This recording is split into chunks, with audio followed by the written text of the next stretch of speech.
On Wednesday night at Rideau Carleton, it was a preferred handicap trot with a couple of newcomers. Reaching further, Business on the Beach up for place ahead of Serenity Road. CB Caper was fourth in this 1:55 and 3 mile that goes to Century Lexus and Guy Gagnon. Now back in the Rideau Carleton winner's circle, unofficial race 1 winner number 3, Century Lexus, a 3-year-old bay filly by Sports Writer out of Michelin's filly, owned by Darren Tingley of Wendover, Ontario, and Dwayne Tingley of Timberley, Nova Scotia, bred by Century Spring Farms of Gorey, Ontario, trained by Mandy Archer, and driven to the win by Guy Gagnon, 1:55 and 3. That's a new lifetime mark for Century Lexus. Win number 3 of the year. Congratulations. The lengths. Eating into that now is CrossFit, who's first over and racing into second for Marie-Claude Auger. Cadillac has dropped back to the inside and swinging wide late. Give Me Carrots K. Never mind, under sustained pressure from CrossFit to the wire. It's going to be Never Mind by a half length over CrossFit. Give Me Carrots K and Cadillac. 1:57 and 1. New Zealand, trained by Mandy Archer, driven to victory by Guy Gagnon. Win number 8 of the season for Nevermind.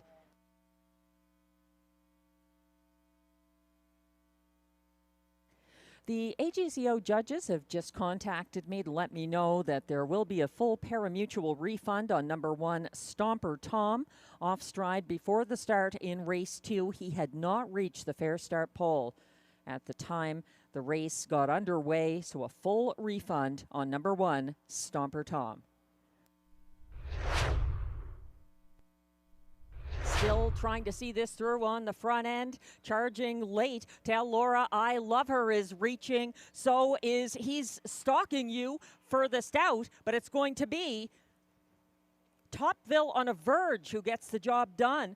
Tell Laura I Love Her second, and up for show, He's Stalking You, 1:57 flat, a head scratcher.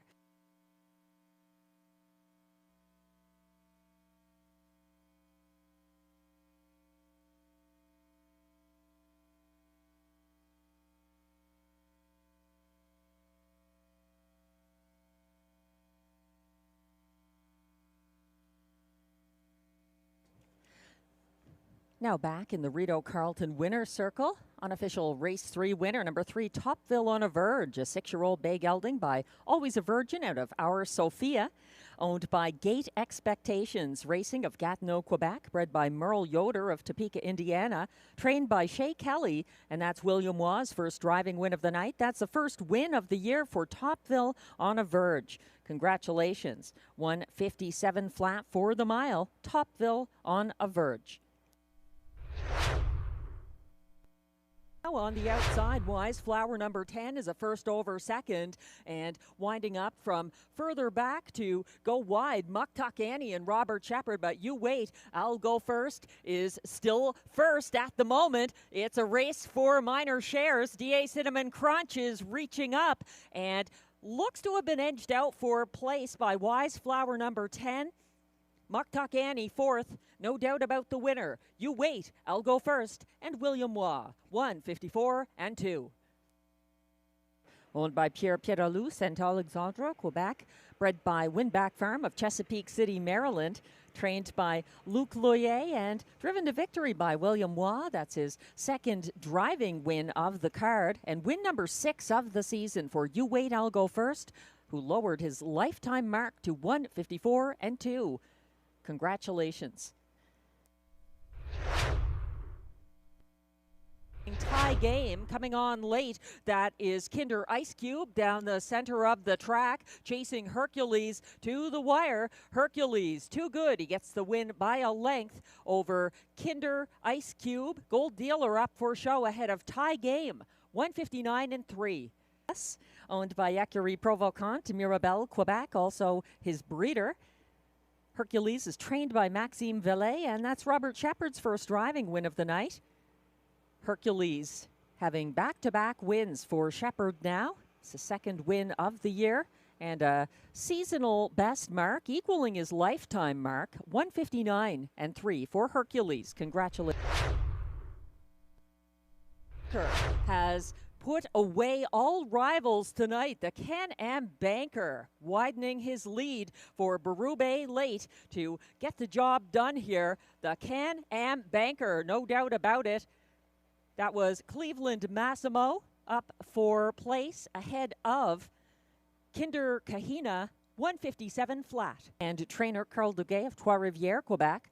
The Can-Am Banker was bred by Winback Farm of Chesapeake City, Maryland, and driven to victory by Pascal Berube, win number 4 of the season for the Can-Am Banker in a going away 157 flat mile.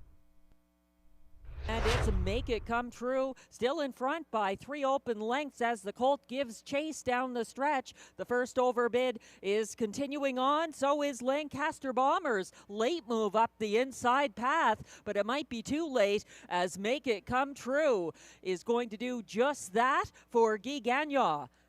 Over Lancaster Bomber, the colt, and St. Lad's beat it 154 flat. In the winner's circle, an 8-year-old bay gelding by Captain Treacherous out of Dream of Treasure, owned by Ecurie Guy Gagnon, and Stephanie Gagnon of Gatineau, Quebec, bred by Dr. Fred S. Krushelnitsky of Brooks, Alberta, trained and driven by Guy Gagnon, win number 4 of the season, 154 flat, make it come true.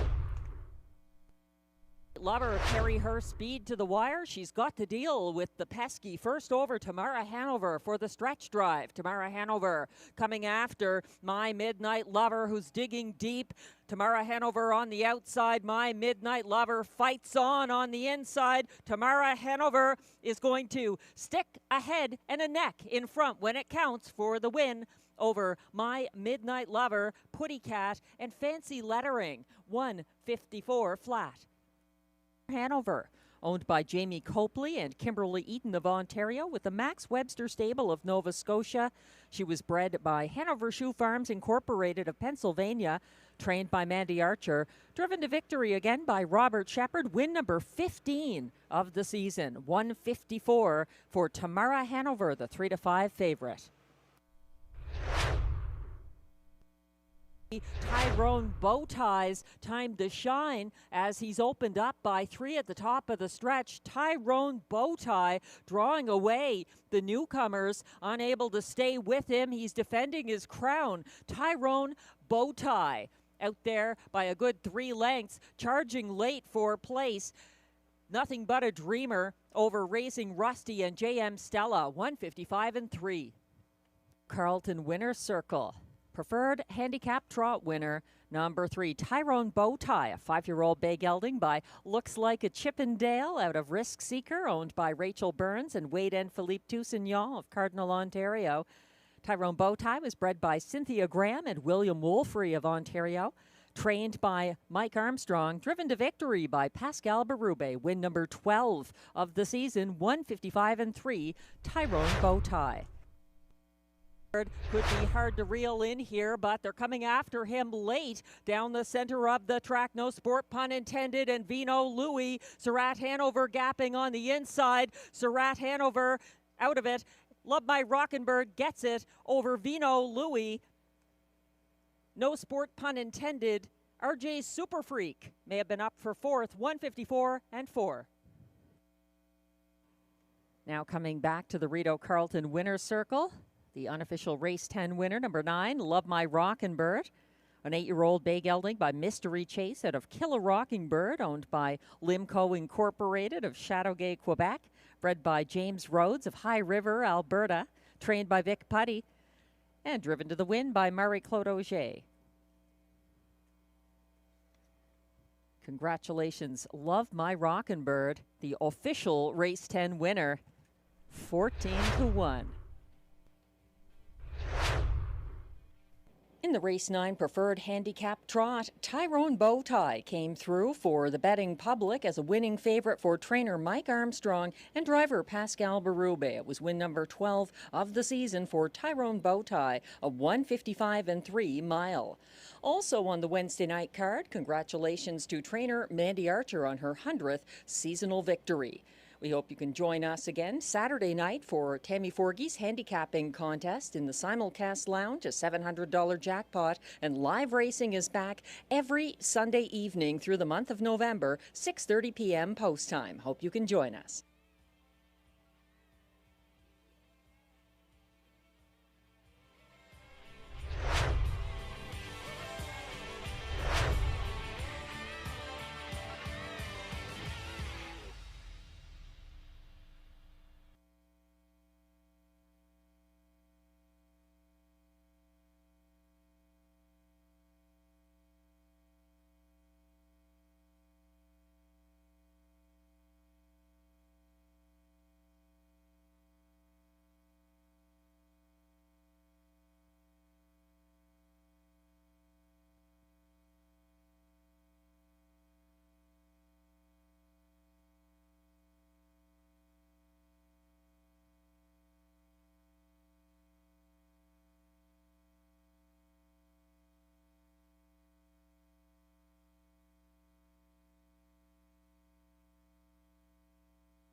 Good evening, ladies and gentlemen. Welcome to Rideau Carleton Raceway on this Sunday, November 2nd. We've got 10 live races coming up. Post time for race 1 at 6:30 on race night number 61 of the 2025 meet.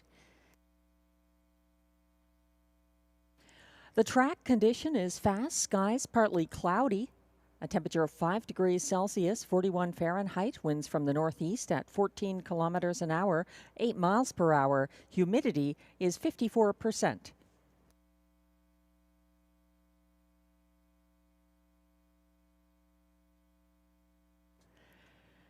It's a different look out there tonight. Darker skies this evening. We're looking at changes now, none of them affecting races 1 or 2. In race 3, there is a shoeing change on number 4, Mock Art in Motion, who goes flip-flops to steel in front. No changes in race 4. In race 5, number 5, Dragon's Better, goes blinkers to blind bridle and adds a Murphy blind left.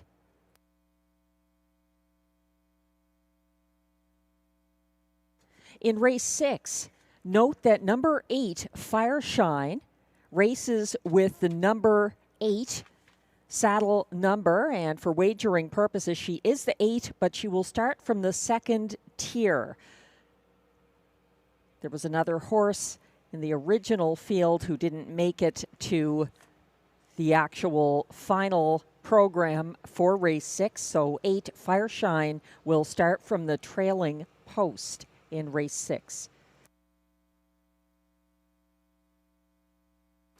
In race 7, number 5, Ace 44 Jordan, adds a Murphy blind left. And no changes in races 8, 9, or 10.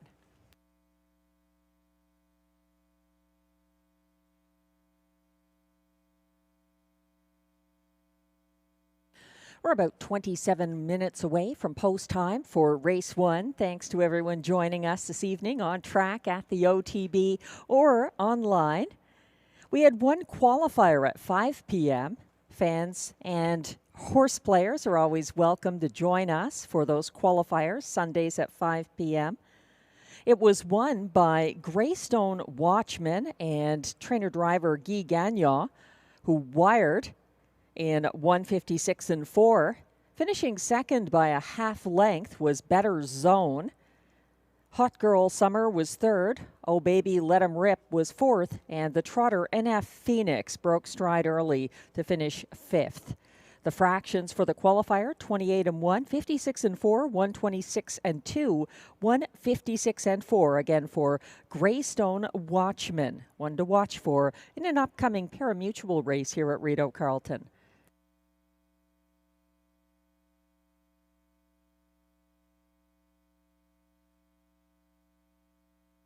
Taking a look at race 1, the betting public has been going strong for the one Rideau Parking ever since the windows opened. The Darcy Clancy trained and driven 4-year-old stallion was a winner at a price on October 26th, and that was his first win of the season. Glenn and I both have Rideau Parking in our tickets. I'm using him second. Glenn has him third. But we've agreed that number 5, Century Lexus, for Mandy Archer and Guy Gagnon, the 3-year-old sports writer filly, is the one to beat in race 1. Glenn likes number 2, Better Be Home Soon, in the place spot. I've got that 3-year-old Better's Delight gelding, third in my ticket. And we both are going with number 4, Haka Timatanga, for Luc Loyer and Pascal Berube to complete the superfecta in race 1. There's exactor, triactor, superfecta, and early daily double wagering available.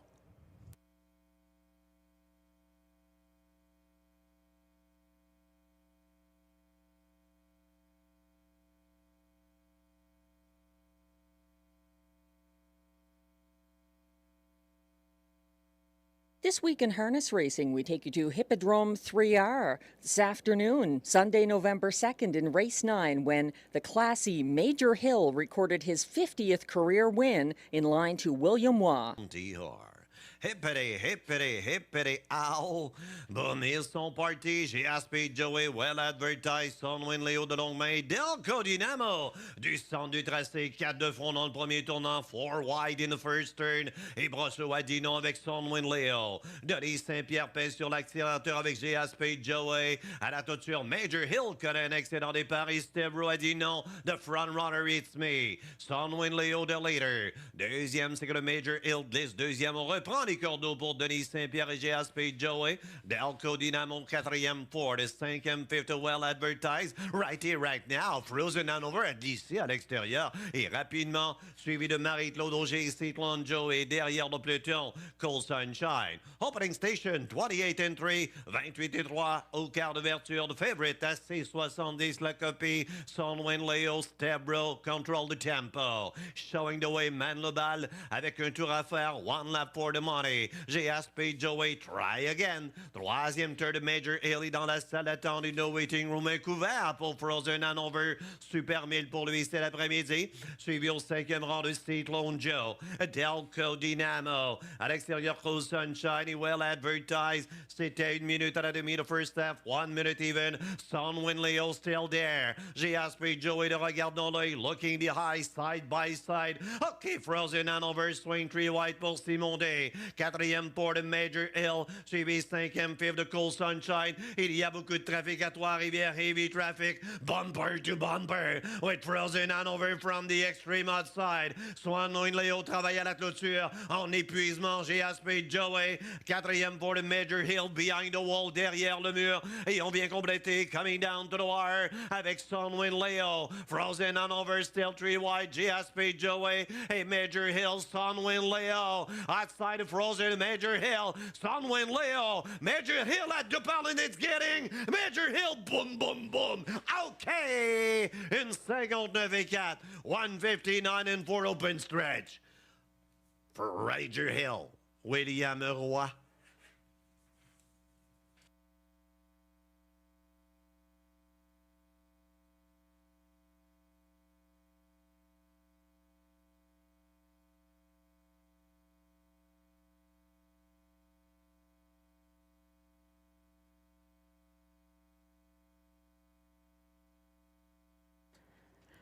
Congratulations to Major Hill, the winner of that race that we saw on This Week in Harness Racing this afternoon at Hippodrome 3R. Major Hill getting his 50th career victory. Congratulations to the Connections and to our friends at Hippodrome 3R on a successful 2025 meet. We're about 22 minutes away from post time for race 1 here at Rideau Carleton. And the public still in strong support of number 1 Rideau Parking in race 1, the 3 to 5 choice. Rideau Parking came first over from third at the half last Sunday and overtook the pace-setting Haka Timatanga at the top of the stretch. He was resurgent against Better Be Home Soon in a stretch duel and took a new 156-1 lifetime mark. That's number 1 Rideau Parking. In upcoming race 1. That was his first start of the season, and it was a winning comeback for the Darcy Clancy trained and driven stallion.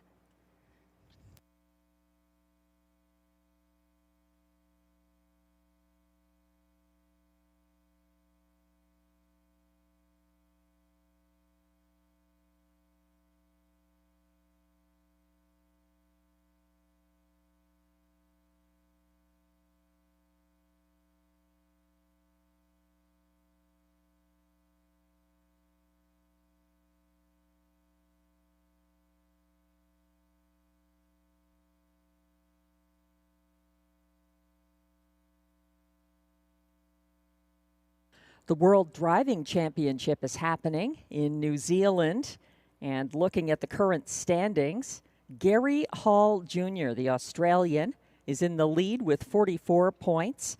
Second is Italy's Giampaolo Minucci, and 21 points for the third place Pierre Vercruz of France. In fourth, the USA's Brett Beckwith, and in sixth at the moment with 17 points, just 1 point behind Beckwith, James McDonald representing Canada. All the best to him as the World Driving Championship continues this evening in New Zealand.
We're about 15 minutes away from post time for race 1.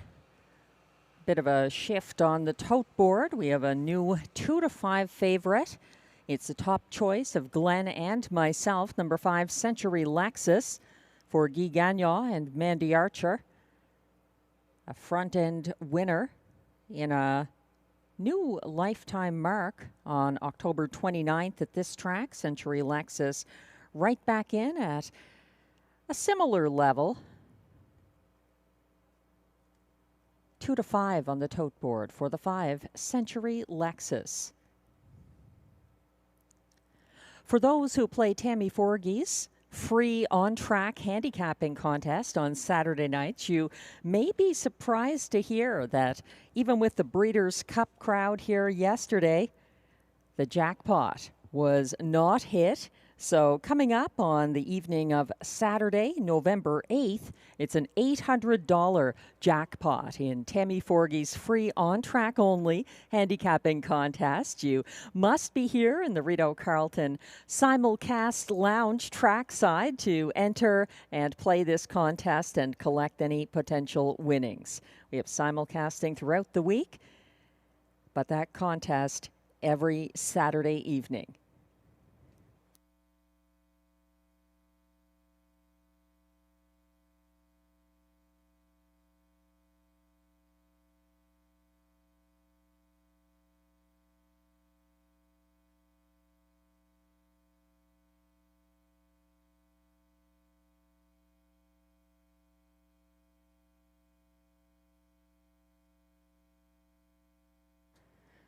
Taking a look at Century Lexus in race 1, the 2 to 5 current favorite, and my top choice as well as Glenn Pearson's. Century Lexus cleared CB Caper on the first turn here Wednesday, and that was a front-end victory and a lifetime best, 155-3, a sharp performance for Century Lexus as a winning 1 to 5 favorite. And now she's making the quick turnaround for the winning connections of Guy Gagnon and Mandy Archer. 2 to 5 right now on the 5 Century Lexus.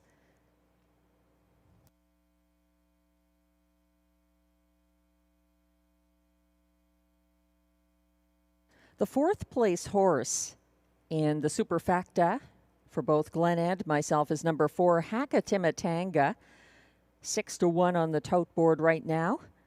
Hakatimatanga set the pace last Sunday against a similar group and stretched out the first over challenger Rideau Parking along the backstretch and final turn.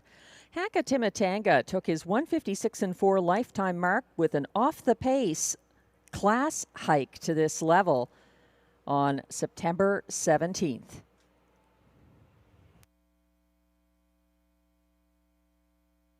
Glenn's second choice here is my third choice, number 2, Better Be Home Soon, who pocketed up for driver Guy Gagnon last Sunday, following Hakatimatanga to the top of the stretch before drawing ahead and then getting stung late by Rideau Parking.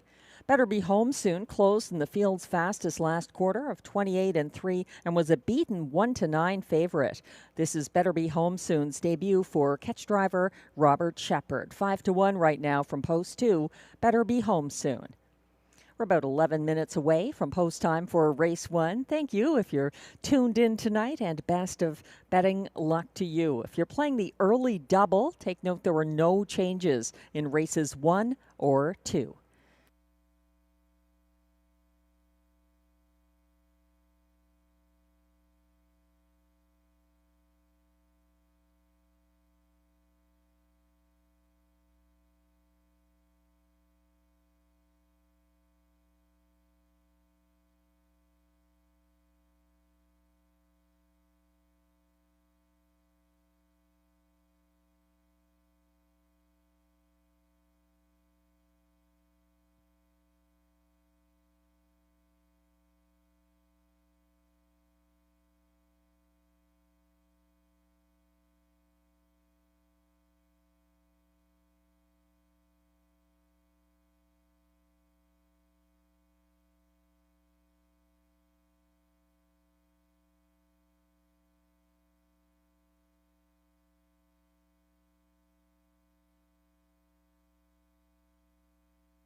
We've got the track handicapper selections up again for race 1.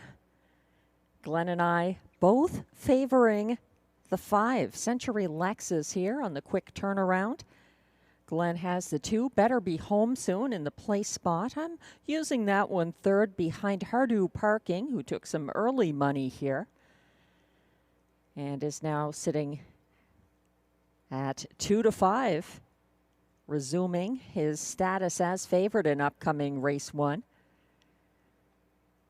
Glenn and I both like the 4 Hakatimatanga to complete the superfecta. But Rideau Parking getting the respect once again, 2-5 favorite.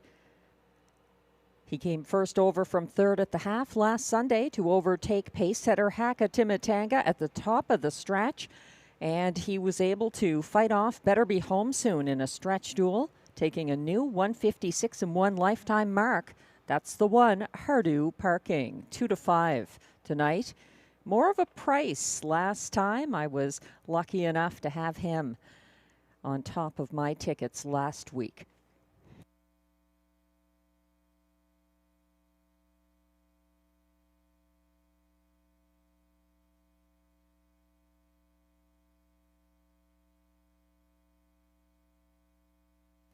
Take note that Mr. Lucky's restaurant, although it was closed for some construction last week, it's open again on race nights, Wednesdays at 6 p.m. and Sunday evenings at 6:30 p.m. So no reservations required, just show up ahead of the races and you can find your way to a table at Mr. Lucky's. Some great views of the track, some self-serve wagering machines, and of course, the familiar good food available at Mr. Lucky's on race nights.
Night of my life, and wherever it takes me, I'm down for the ride, baby. Don't you know I'm good? Yeah, I'm feeling alright. 'Cause I'm good, yeah, I'm feeling alright, baby. I'ma have the best freaking night of my life, and wherever it takes me, I'm down for the ride, baby. Don't you know I'm good? Yeah, I'm feeling alright. 'Cause I'm good, yeah, I'm feeling alright, baby.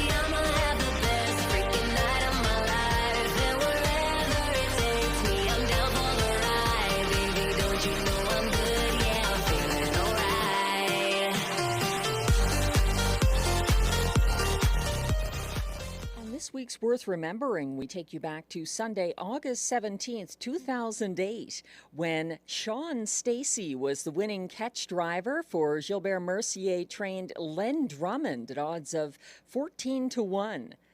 Recently retired 2023 Canadian Horse of the Year, Sylvia Hanover, was trained throughout her Canadian seasons by Sean Stacey. Also in between pacers, that sting operation. Dragon Lover is further back at the rail. Then comes GSM Fracca. Further back in the field to DG's Navigator and Roaster. The quarter is up in 27 4/5. They come in front of the grandstand for the first time. Jessica's Dream on the inside. On the outside of the racetrack is Frenchie's Pride. Racing third, Len Drummond. Fourth on the outside is Sting Operation. Boris Semelou is fifth on the outside with Dragon Lover locked up tight in sixth. To the outside goes GSM Fracca. Further back in the field for DG's Navigator and Roaster Trails. They hit the half in 57-1, and Jessica Dream is still showing the way, being prompted along by Frenchie's Pride. Right there in the inside, Len Drummond is from third. Sent up 3 wide by Cote. There goes Sting Operation, asked for his best. Sliding out in between is Dragon Lover for Forgy. Saving ground up the rail is DG's Navigator. Sent up 3 wide. Out of the backfield is GSM Fracca. Then it's about 5 more back to Boris Semelou. Roaster trails at 3/4 in 127-2. Jessica's Dream. How much more can she take? How much more can I take? They're midway on the final turn. Sweeping up on the far outside, Sting Operation. Jessica's Dream is still there and trying to get it home for Gord McDonald. She's an eighth of a mile away, firing late in the passing lane. Len Drummond for Sean Stacey, way out wide. Late pace GSM Fracca. Here is the wire. It's Len Drummond in front. Finishing second, DG's Navigator tight for show, the mile 159 flat.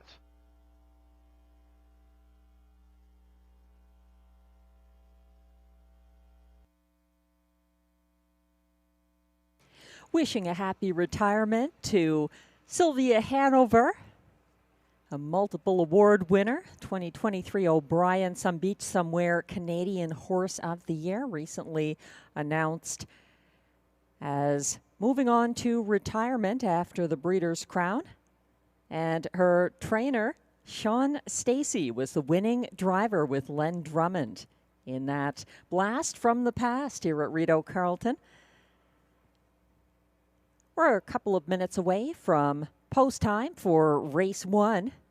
And after a little bit of back and forth, it looks like the betting public has again settled on number 1, Rideau Parking for Darcy Clancy in his second 2025 start. It was a winning comeback for him on October 26th at this track in a new lifetime best victory. Rideau Parking 3-5 right now.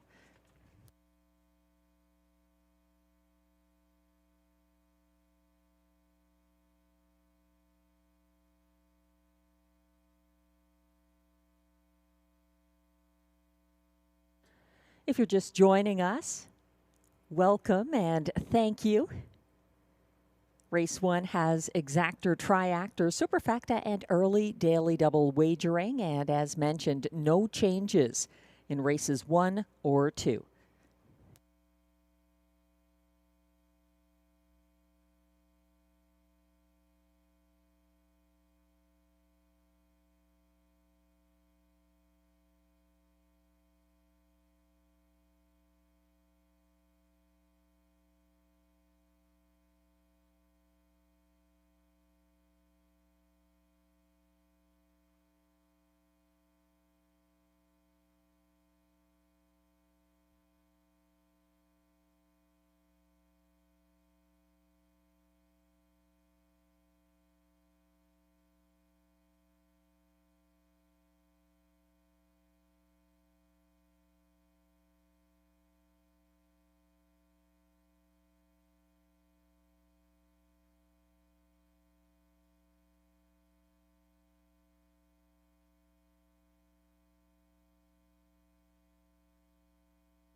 Shout out to Daniel, Brad, Uncle Turfy, Frank in New York, and all of you tuned in tonight. The horses are coming from the paddock now for the Race 1 post parade.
The Race 1 Pacers are now on track for post-parade. They are non-winners of $8,000 lifetime or a race in 2024-2025. Also eligible $20,000 claimers, non-winners of $15,500 lifetime. Allowances for fillies and mares. The purse, $8,200.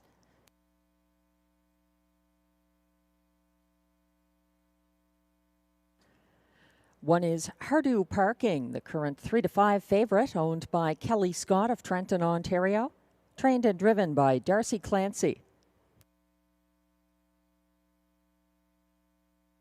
2 is Better Be Home Soon, owned by David Brown of Cannington, Ontario, trained by Mandy Archer. Robert Shepherd drives.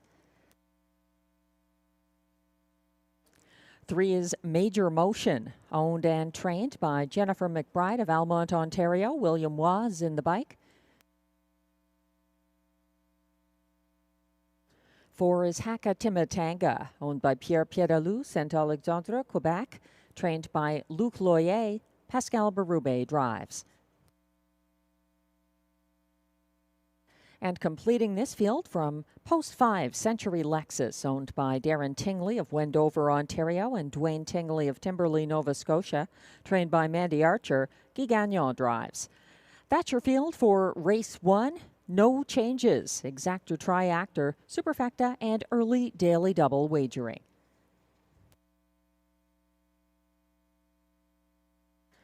We're getting a close-up of the 3-5 current favorite, number 1, Rideau Parking, the 4-year-old son of Betting Line, making only his second start of the year. He qualified here October 19th, finishing second to Ario Hanover. And then he came back and won his seasonal debut October 26th, holding off Better Be Home Soon in a stretch duel.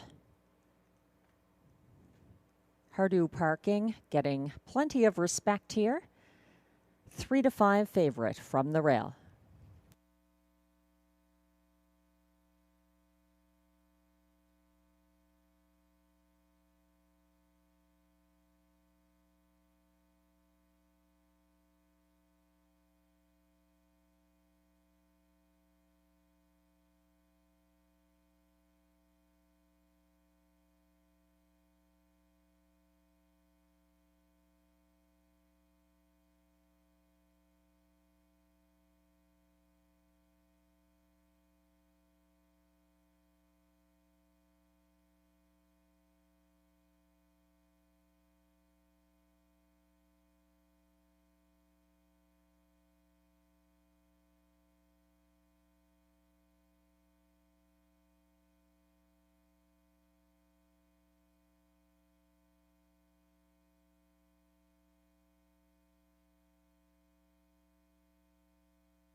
The starter has called the field for race 1, last chance to play the early daily double.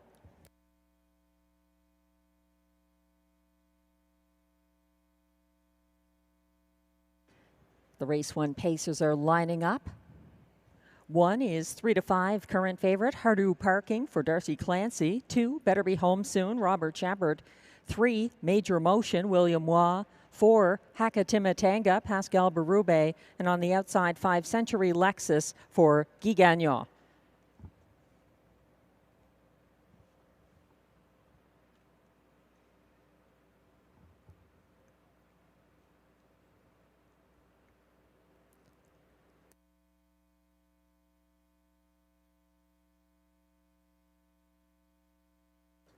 Starting gate is on the back stretch, and they were all in line. Better Be Home Soon on a break.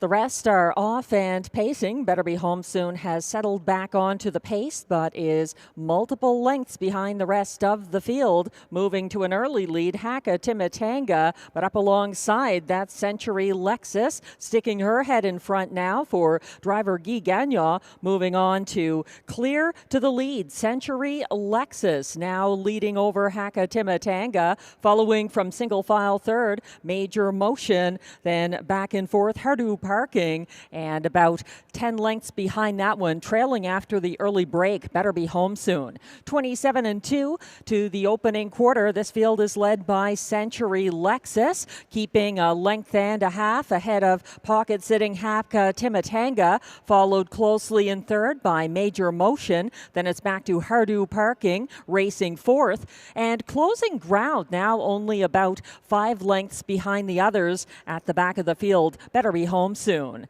They reach the half in 58 seconds flat, and widening her lead now. She's out there by close to 3 lengths. Century Lexus trying to eat into that lead from second. Hakatimatanga in pocket position. Here's a first over bid unleashed by Rideau Parking along the backstretch. He's up into third, moving into second now ahead of Hakatimatanga, approaching 3/4, reached in 1:26 and 3 by the leader, Century Lexus, now facing the first over pressure of Rideau Parking, following from third Hakatimatanga, in fourth Major Motion, and far back now last, Better Be Home Soon. As they turn for home, Rideau Parking had made front, but Century Lexus battling back inside, going 3 wide. Hakatimatanga, it's going to be close at the wire, but it goes to Century Lexus by a half length over Rideau Parking,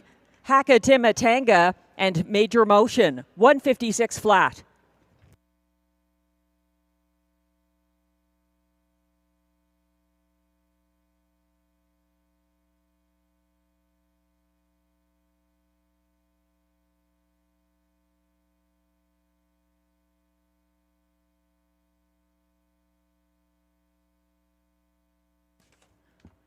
Century Lexus came on late after setting the pace. She was under pressure from Rideau Parking and fought him off to the wire in a 156 flat decision. Hakatimatanga closing well for show.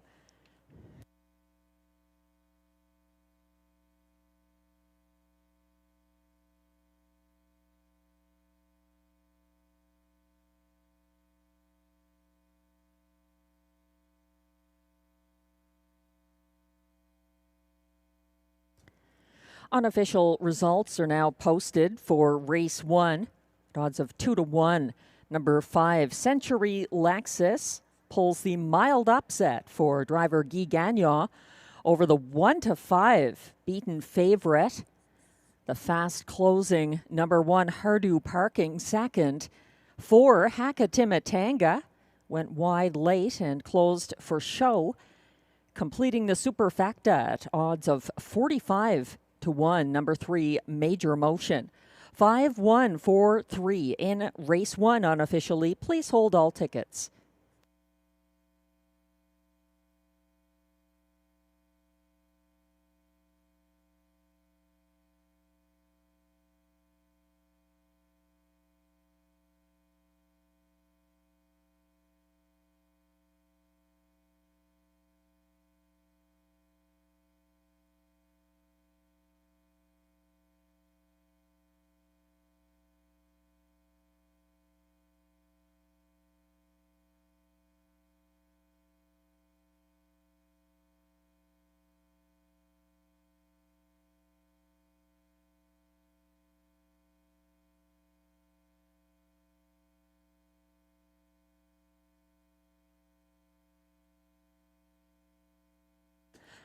Now returning to the Rideau Carleton Winner's Circle, unofficial race 1 winner, number 5, Century Lexus, a 3-year-old bay filly by Sports Rider out of Michelin's Filly, owned by Darren Tingley of Wendover, Ontario, and Dwayne Tingley of Timberlea, Nova Scotia. Century Lexus was bred by Century Spring Farms of Gorey, Ontario, trained by Mandy Archer, and driven to victory once again by Guy Gagnon. That's win number 4 career-wise for Century Lexus, now the official winner of race 1.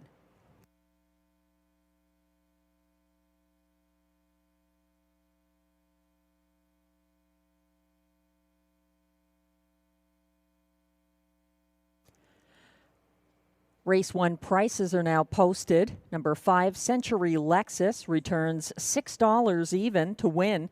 The $2 5-1 exactor pays $12. The $1 try, 5-1-4, $9.45. The $1 superfecta, 5-1-4-3, $25.05.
The race 1 rundown is now displayed. 1-5 favorite number 1, Rideau Parking, was second. 2, Better Be Home Soon, finished 5th after the early miscue. 3, Major Motion, was 4th. 4, Haka Timitanga, closed for show. And 5, Century Lexus, goes back-to-back for Mandy Archer and Guy Gagnon, getting her 4th win of the year. From the top down, your program should read 2-5-4-3-1. The fractions 27 and 2, 58 flat, 126 and 3, 156 flat for Century Lexus.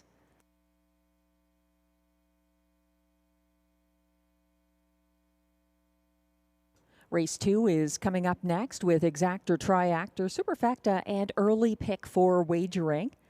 No changes to this field of 6 quality pacers. This is a nice group and a competitive field.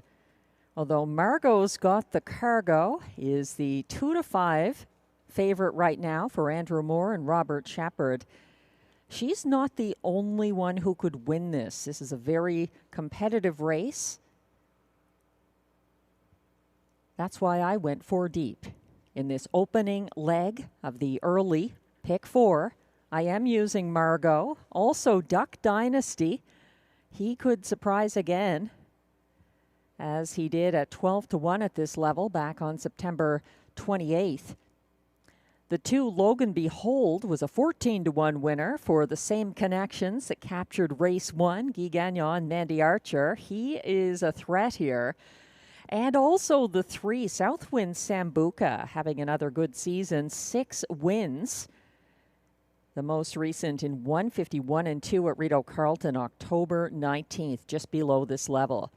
In race 3, I'm singling my best bet, number 1, the Colt for William Waugh and Gord Lee, making the quick turnaround. In race 4, going with 3 of them there, the 1 PL Rinchenia won by a head over Smokestack. Robert Shepard back in the bike behind Jeff Taylor trained PL Rinchenia in race 4.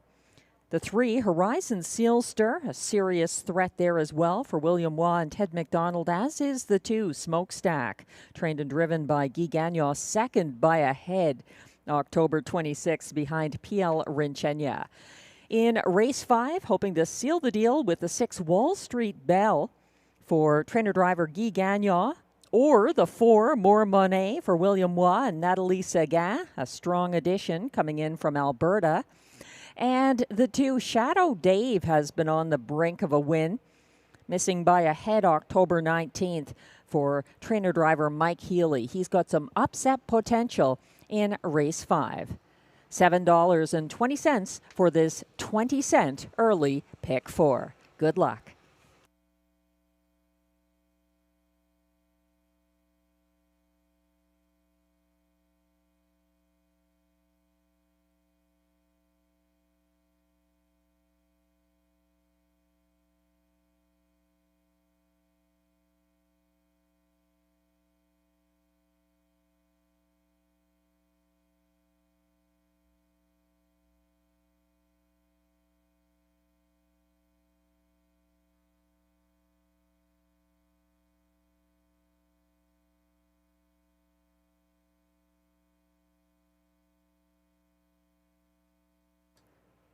The race 2 pacers are gradually coming onto the track for the post parade.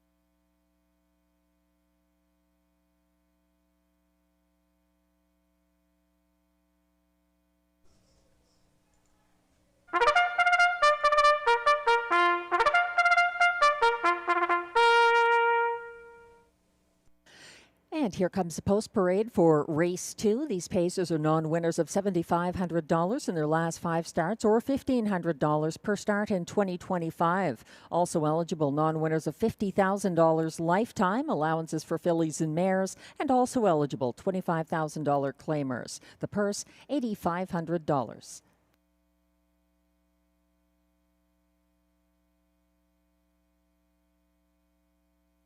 Number 1 is Duck Dynasty, owned by a numbered Quebec corporation of Gloucester, Ontario, with Santo Barilla of Metcalfe, Ontario, trained and driven by Stéphane Pouliot. 2 is Logan Behold, owned by Kimberly Eaton of Brockville and Jamie Copley of Kenmore, Ontario, trained by Mandy Archer. Guy Gagnon drives.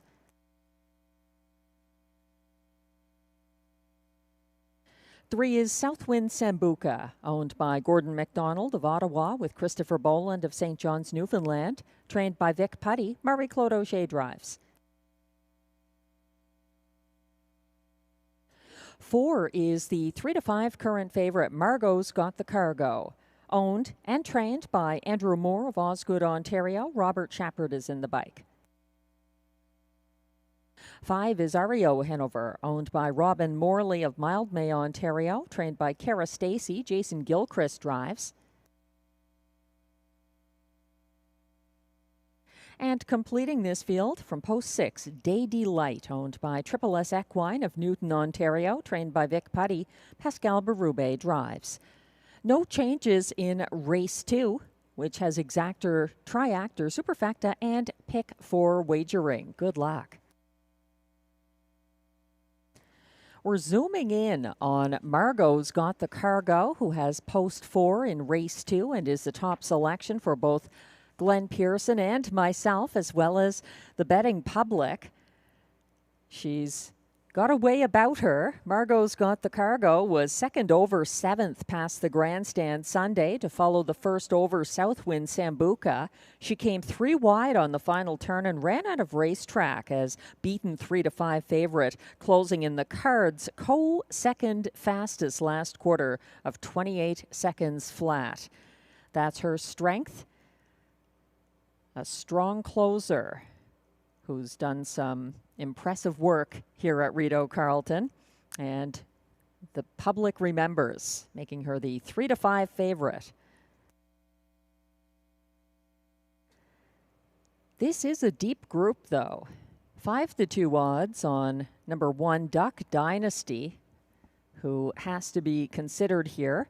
Duck Dynasty sat the pocket behind Logan Behold on Sunday and had a late move up the inside path to miss by a diminishing half length.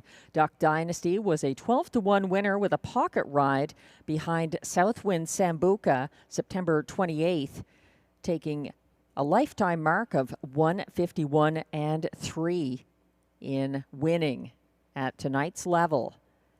That's the one, Duck Dynasty. Second choice for Glenn and myself, although you might want to box that ticket.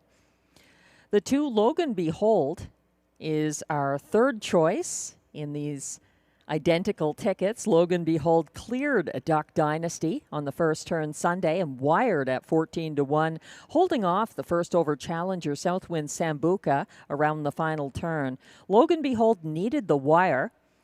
He had a pocket ride at a lower classification to take a lifetime mark of 152 and 2 here, September 21st. He's 7-2 right now on the tote board. Number 2, Logan Behold. Then there's the 3 to complete the superfecta. Southwind Sambuca got parked first over on a Sunday class hike. His fastest ever 5/8 mile track victory was on the front end here, October 19th, at a lower classification, a 151 and 2 mile. And he's got some post relief now. Southwind Sambuca, 5-1.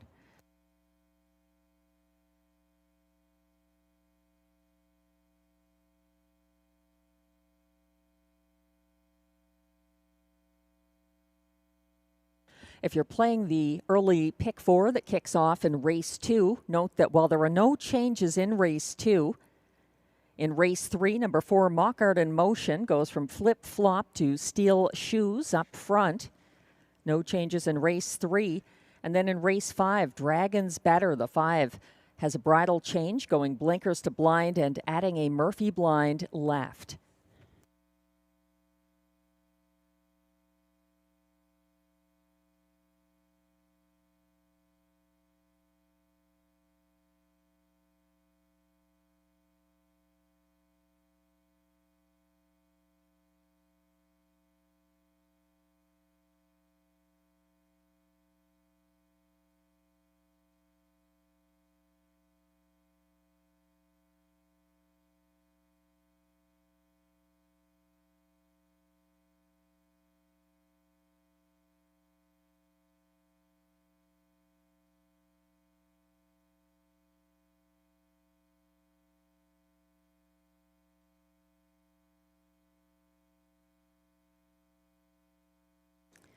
Starter has called the race 2 Pacers. This is your last chance to play the early daily double.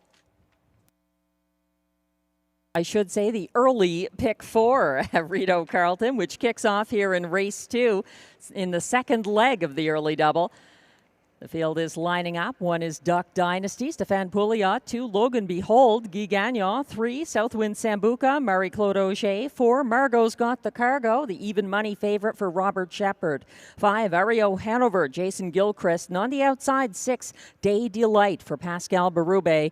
They're on the turn. Now entering the Rideau Carleton backstretch. Shepard timing the gate with Margot's Got the Cargo as they approach the start. They're off and pacing, and Duck Dynasty sprinting out to an early lead under first over pressure from Logan Behold. They're now matching strides, a good 4 lengths ahead of third place Southwind Sambuca, who is 3 lengths ahead of fourth place Margot's Got the Cargo, followed closely in fifth by Rideau Hanover. The trailer at the moment, Day Delight. They're racing to the opening quarter and circling to take command at that point.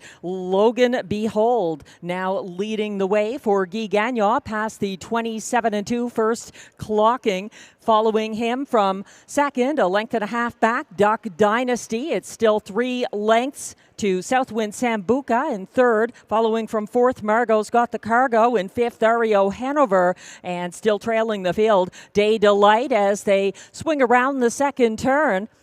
Going strong on the front end, Logan Behold reaches that point in 56 and 2, a 29-second second panel for the leader. He's a length and a quarter ahead of the pocket sitting Duck Dynasty. Stepping out to come first over from third now, that's Southwind Sambuca being asked by Auger and providing cover to Margot's Got the Cargo. Underway second over from fourth, moving up the pylons in fifth, Rideau Hanover, and trying to get something going from the back of the field, Day Delight, 123 and 4 at 3/4, and the pressure is on for Logan Behold. First over into second, Southwind Sambuca. Margot's Got the Cargo, tipping wide late as well. And now it's a 3-horse battle down the stretch. Margot's Got the Cargo against Southwind Sambuca as they leave Logan Behold behind. Margot's Got the Cargo, and she's got the win over Southwind Sambuca. Logan Behold, Rideau Hanover up for fourth, 1:52 and 3.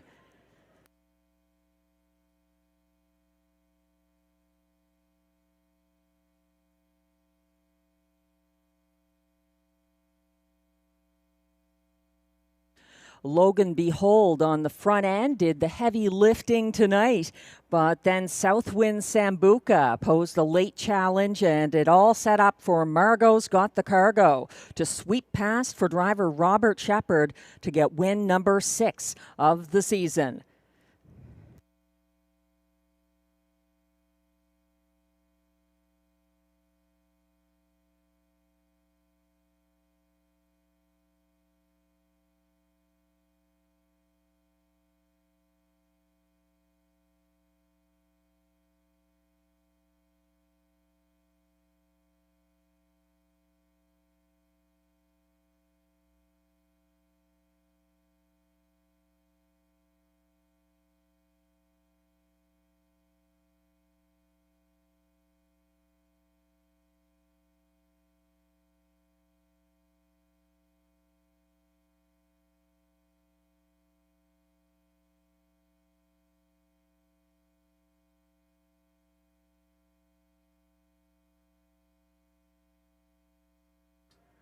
Unofficial top 4 order of finish is now displayed for race 2, going off at final odds of 4-5.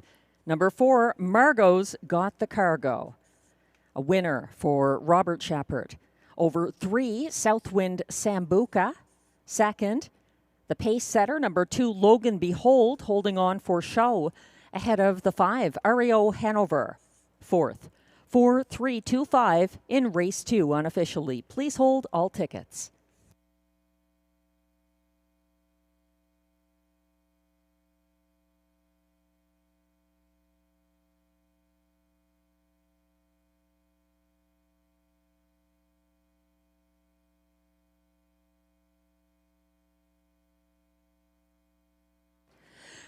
Now returning to her favorite place, the Rideau Carleton Winner's Circle. It's unofficial.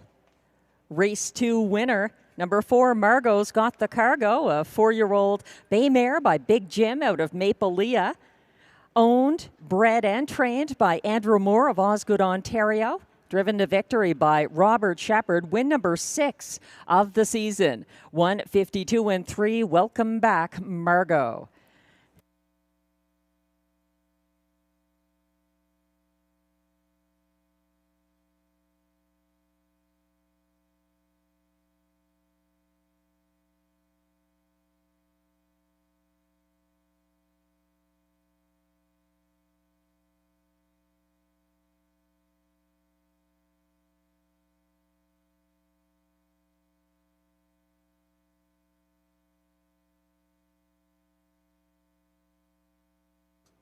Race 2 is now official.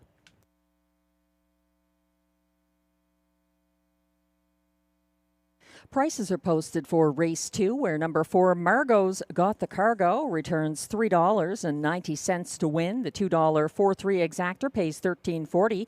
The $2 early double 5-4 pays $14.50.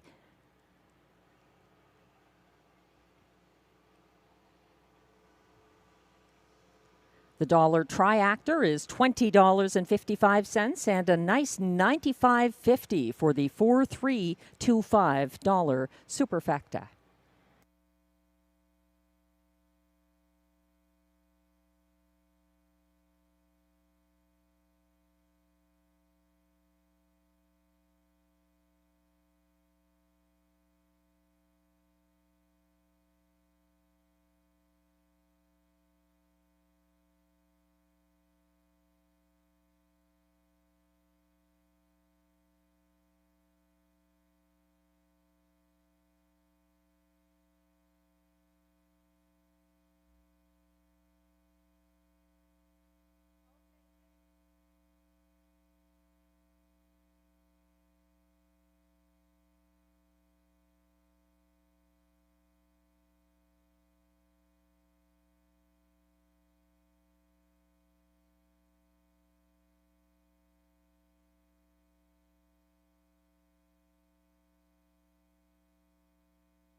The race 2 rundown is now displayed. Number 1, Duck Dynasty, ended up 6th.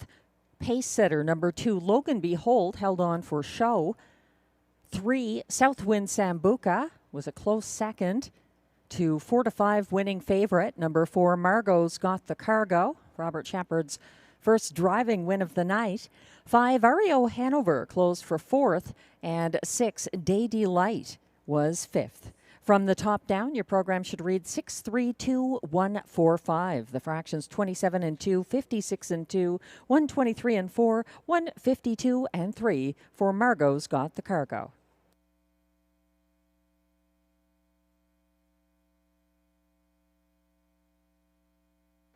Getting a look at that 4th place photo. Number 5, Rideau Hanover on the inside for driver Jason Gilchrist, finishing 4th by a head ahead of the 6, Day Delight, and Pascal Berube on the outside, finishing 5th.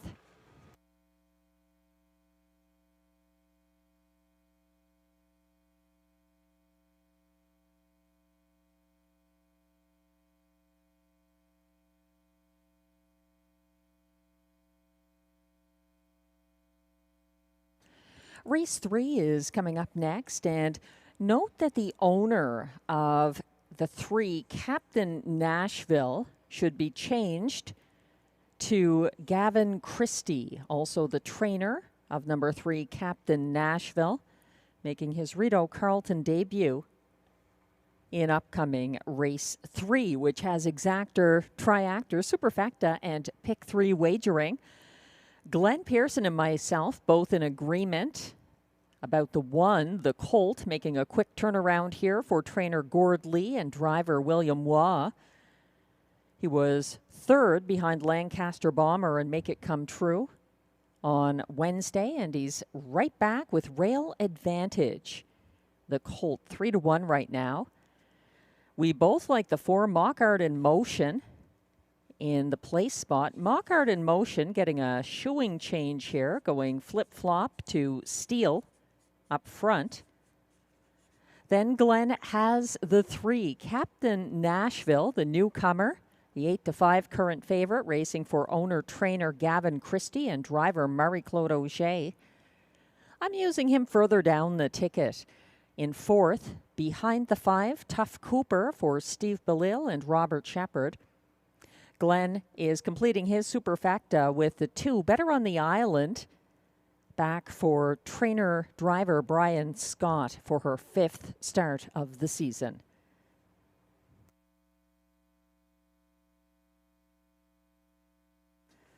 Again, the wagering menu here, exactor, triactor, superfecta, and pick 3 available.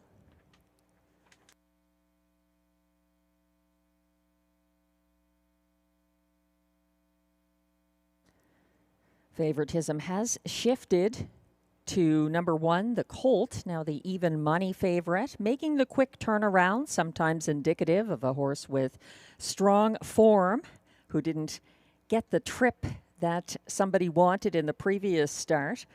The Colt tipped first over from 4th on the second turn here Wednesday at odds of 8-1. He got parked by the pocket-sitting Lancaster Bomber along the backstretch and was edged out for place. He paced his second fastest mile of the year, 1:54.2. So the Colt doing good things and outperforming his seasonal best win time in that 1:54.2 mile on Wednesday.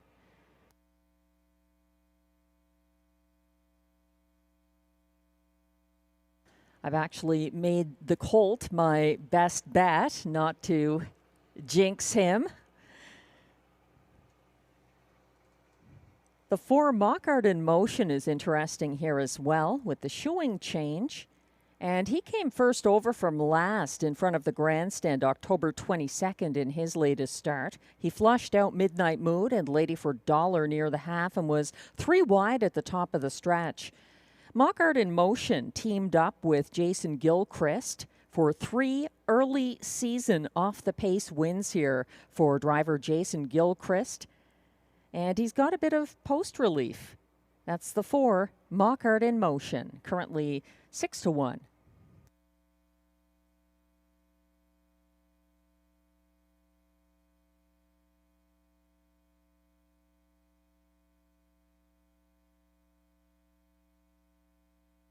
The 3 Captain Nashville, at odds of 2-1 right now, is making his Rideau Carleton debut.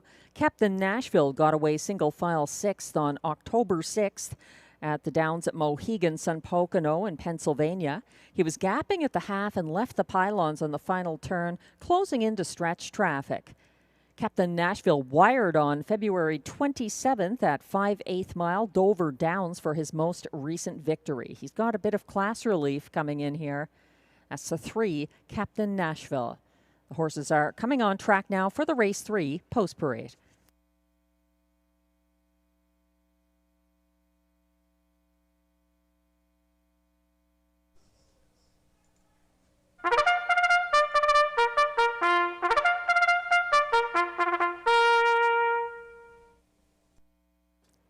And here come the race 3 pacers.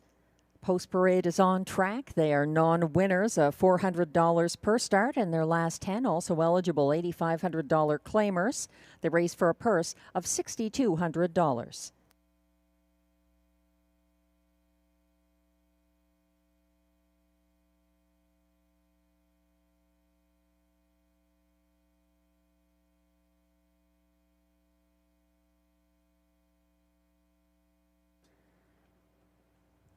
Number 1 is the even money current favorite, the Colt, owned and trained by Gordon Lee of Odessa, Ontario, who shares ownership with Mackenzie Lee of Amherst View, Ontario. William Waugh drives.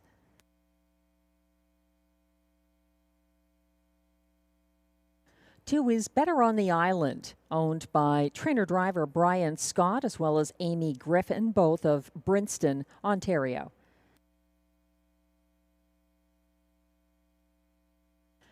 3 is Rideau newcomer Captain Nashville, now owned and trained by Gavin Christie and driven by Marie-Claude Auger.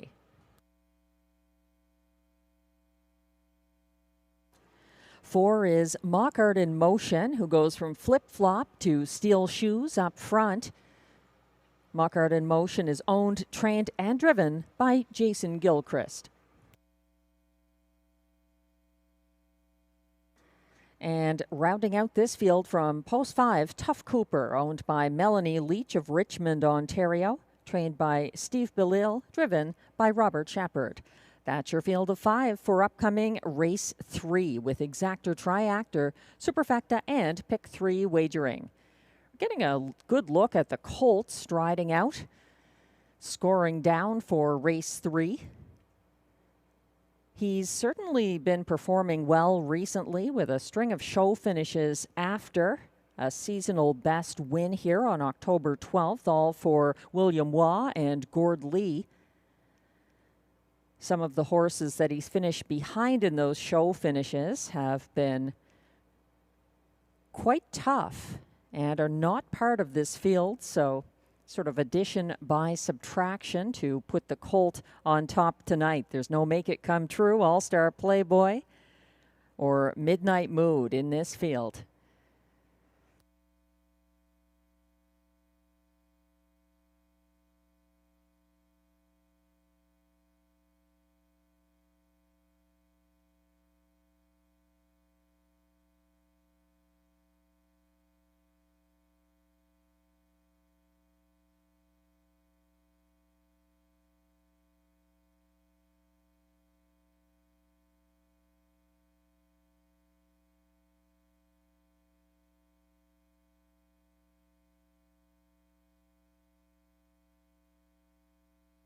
Getting a look at track handicapper selections for race 3, and Glenn and I in agreement about the Exactor using the Colt over Mockart in Motion.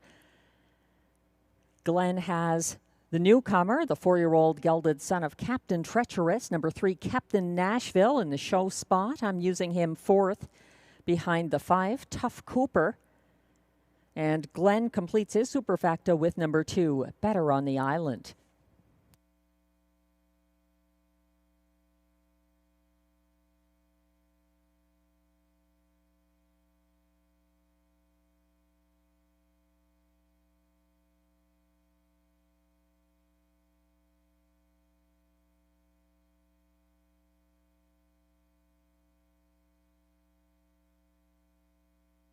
Starter has called the field for race 3 at Rideau Carleton.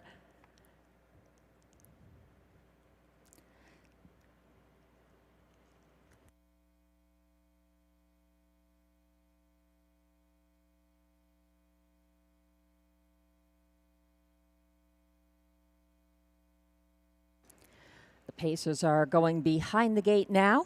Still little time left to wager. Get in a pick 3. The 1 is the Colt for William Waugh. 2, Better on the Island for Brian Scott. 3, Captain Nashville, Marie-Claude Auger. 4, Mockart in Motion for Jason Gilchrist. And 5 is Tough Cooper for Robert Shepard. They're on the turn. Now headed on to the Rideau Carleton backstretch.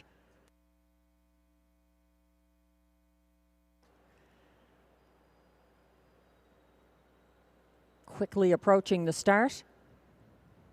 They're off and pacing and taken to the back of the field. Captain Nashville as an early battle sets up Better on the Island, and Brian Scott easing ahead of the Colt, who's going to pocket up for William Waugh. Just ahead of 3rd place, Mockart in Motion, and first over in 4th, but looking to backpedal, possibly Tough Cooper. Gapping at the back of the field, about 4 lengths behind Tough Cooper, Captain Nashville. Headed past the opening quarter in 28 and 2. On the front end, it's the white nose of Better on the Island, leading by a length over the Colt, who sits the pocket. Following closely from single file 3rd, Mockart in Motion. And then in 4th, it's Tough Cooper, about 5 lengths behind that one, still trailing Captain Nashville. They swing around the turn. still led by Better on the Island, getting the front end trip she likes and reaching the half in 58 seconds flat. She leads by a length and a quarter over the pocket sitter, the Colt. Looking live from third now, though, Mockart in motion.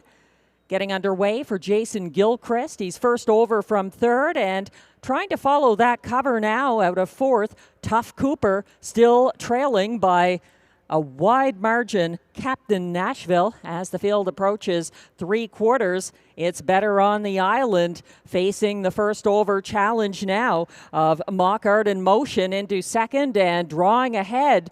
Also coming late, a three wide bid from Tough Cooper looking for room up the inside. The Colt, they turn for home and Better on the Island has surrendered the lead to Mockart in motion. Charging late, Tough Cooper is coming on, still wider the Colt.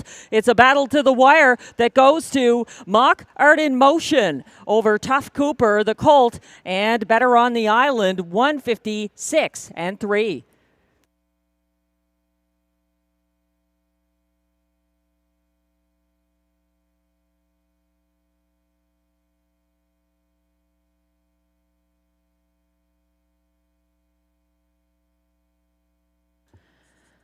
That got very close at the wire. Mockart in motion on the inside, but Tough Cooper was flying late. The Colt also making a strong late bid, but too late to catch these two. And at the wire, it was tough to separate them. It may have gone to Tough Cooper. We'll wait for the win photo here in race 3. Mockart in motion was possibly hunted down there by Tough Cooper.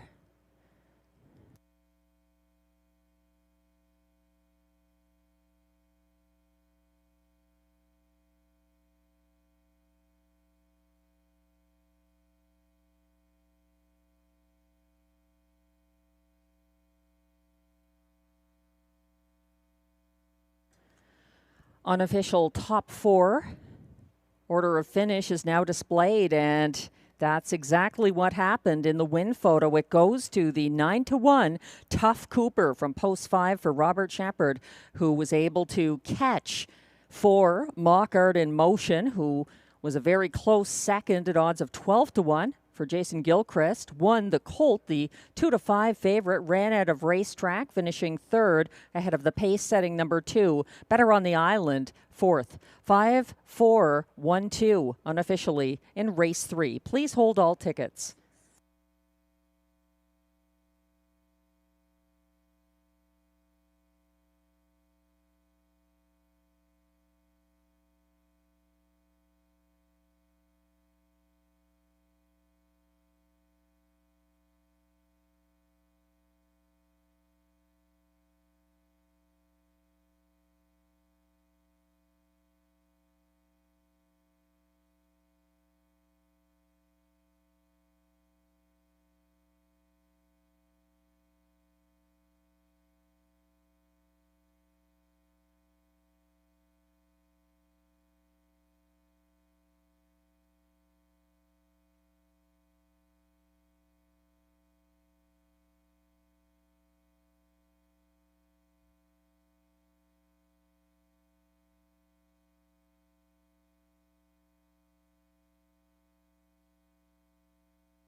Now coming back to the Rideau Carleton Winner's Circle, unofficial Race 3 winner, number 5, Tough Cooper, a 6-year-old bay gelding by Always Be Mickey out of Beaches of Cheyenne, owned by Melanie Leach of Richmond, Ontario, bred by Steve Jones of Montgomery and Ray Schnitker of Middletown, New York, trained by Steve Bellil.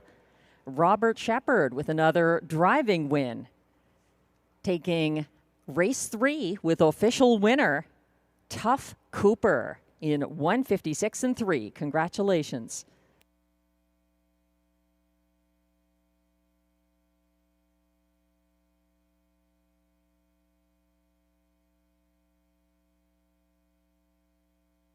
Prices are posted for Race 3, where number 5, Tough Cooper, returns $20.50 to win. The $2 5-4 exactor, $187.50.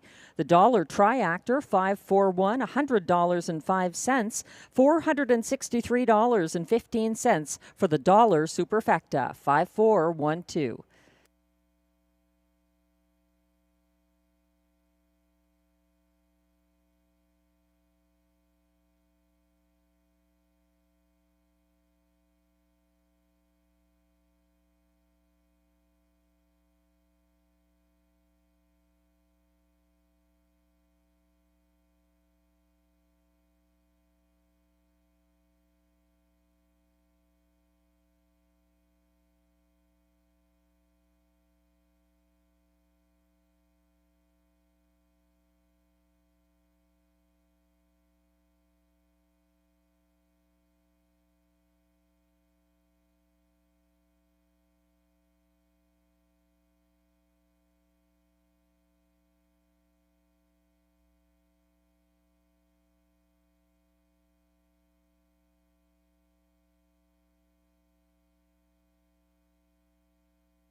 The Race 3 rundown is now displayed. 2-5, favorite number 1, the Colt, was third. 2, Better on the Island, the pace setter, held on for fourth. 3, Captain Nashville, was fifth. 4, Mock Art in Motion, was edged out by 5, Tough Cooper, the race winner for Robert Shepard. From the top down, your program should read 3-4-5-2-1. The fractions 28 and 2, 58 flat, 126 and 3, 156 and 3 for Tough Cooper's third victory of the season.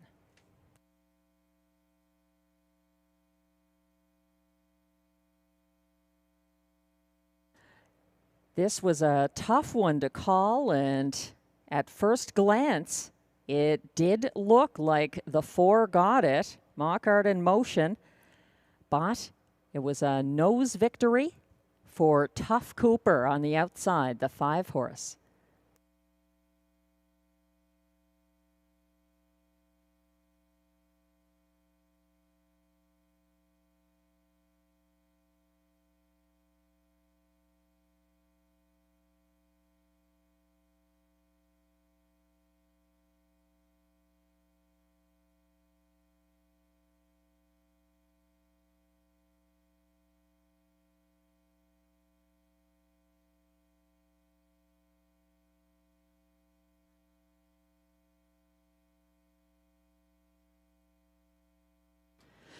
Race 4 is coming up next and kicks off another pick 4 sequence here at Rideau Carleton. For those of us who aren't moving on after Tough Cooper took the second leg of the early pick 4. So here in race 4, I'm going with 3 horses, PL Rinchenia, Smokestack, and Horizon Sealster, none of whom are the favorite. That's the 5 Sports Activator right now, 6-5 on him. In race 5, also going 3 deep, with number 6, Wall Street Belle, hoping to get the win streak going again. The 4, More Monet, a recent threat. He's been very good since coming in from Alberta. And the 2, Shadow Dave, the strong closer with some post relief here, could pull a high-priced upset. In race 6, number 6, Day Trader is my spot play for Normand Wannette and picking up catch driver Guy Gagnon. But the 2 better hold on tight. Could be sharp here with a driver change. William Waugh driving the Luc Loyer trainee, who made a break, closing really quickly down the stretch. October 22nd, he was second place, third that mile. And the 1, Dr. Mickey for Marie-Claude Auger and Paula Framboise in race 6 could be sharp as well. In race 7, hoping to seal the deal here with these inexperienced pacers. I think the 1, Stonebridge Razor, looks really good off of that win from the second tier for trainer-driver Jeff Egan, October 26th. But the 4, Latigo, wow, 2 moves for the Darcy Clancy trainee, who picks up Pascal Berube now for her second start. Latigo spending a lot of time qualifying. She's a 4-year-old mare. I'm sure she has an interesting story, but this middle pick 4 is my immediate story. Hopefully it has a happy ending. It costs $10.80 for the 20-cent edition. Good luck.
Some Rideau racing fans commenting on racing Twitter or X. Thank you, Brad, for the Margot's Got the Cargo appreciation post.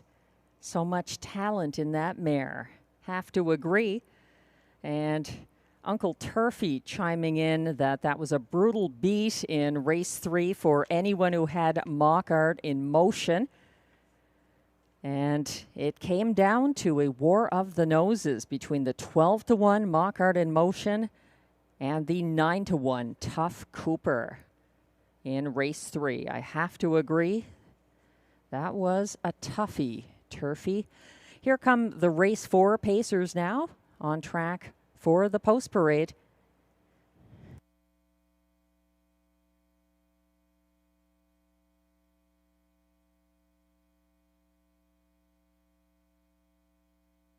Shout out to the odds professor and Jose, watching and hopefully wagering in British Columbia. I know they're both Rideau Carleton fans.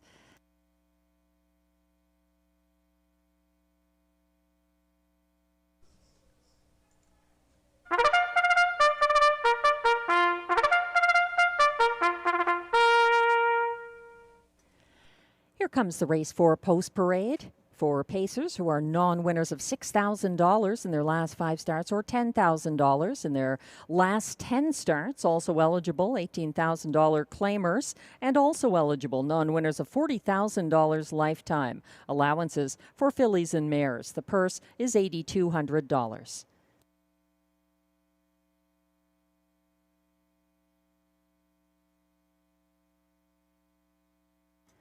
Number 1 is PL Rinchenia, owned and trained by Jeff Taylor of Gloucester, Ontario. Robert Shepard drives.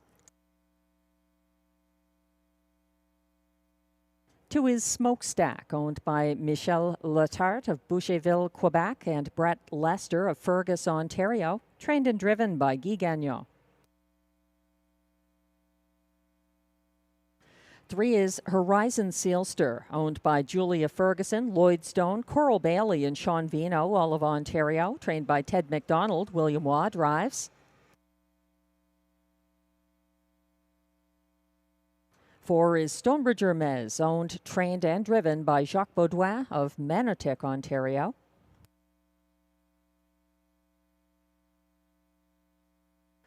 5, Sports Activator is the current 6-5 favorite. He's owned by Lee Cullen of Ottawa and Lloyd Howley of Cars, Ontario, trained by Mike Armstrong and driven by Pascal Berube. And completing this field, number 6, Bayfield Beach, owned by Gordon MacDonald of Ontario, Christopher Boland of Newfoundland, Halmac Farms Limited, Prince Edward Island, and Limco Incorporated of Quebec. He's trained by Vic Putty. Marie-Claude Auger drives. That's your field of 6 pacers for upcoming Race 4 with exactor, triactor, superfecta, and middle pick 4 wagering. No changes. The betting public siding with number 5 here, Sports Activator, who wired on September 17th for his latest win as an even money favorite at a lower classification for the returning Pascal Berube. Some post and class relief for number 5 Sports Activator, 8-5 right now.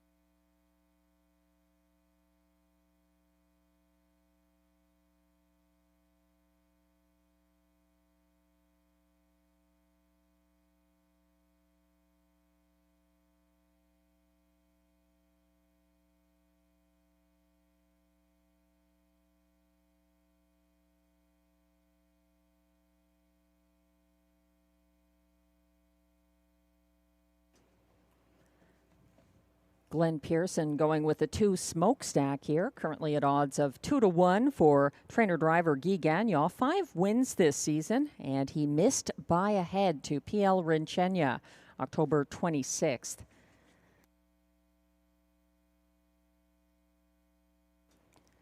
I like the 1 here, PL Rinchenia, 4-1 right now. She came first over from 4th at the half last Sunday and steadily hunted down Smokestack, edging him out late at odds of 11-1 in a new 153-3 mark. That's the 1, PL Rinchenia.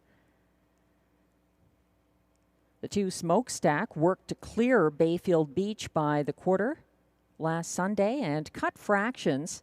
He was overtaken late by PL Rinchenia as a beaten even money favorite. He's 2-1 now from post 2, Smokestack.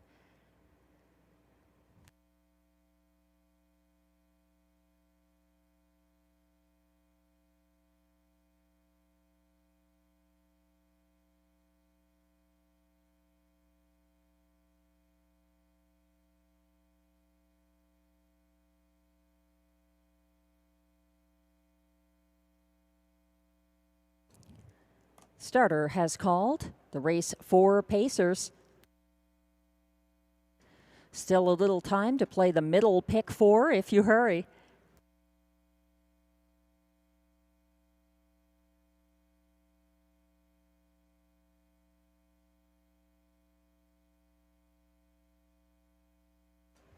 They're lining up now in front of the Rideau Carleton grandstand. 1 is PL Rincenia for Robert Shepard. 2, Smokestack, Guy Gagnon. 3, Horizon Sealster, William Waugh.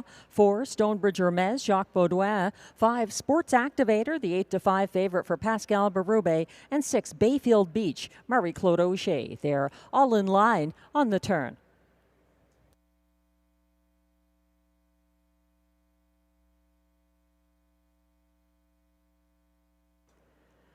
Field is on the backstretch, gapping slightly, Sports Activator.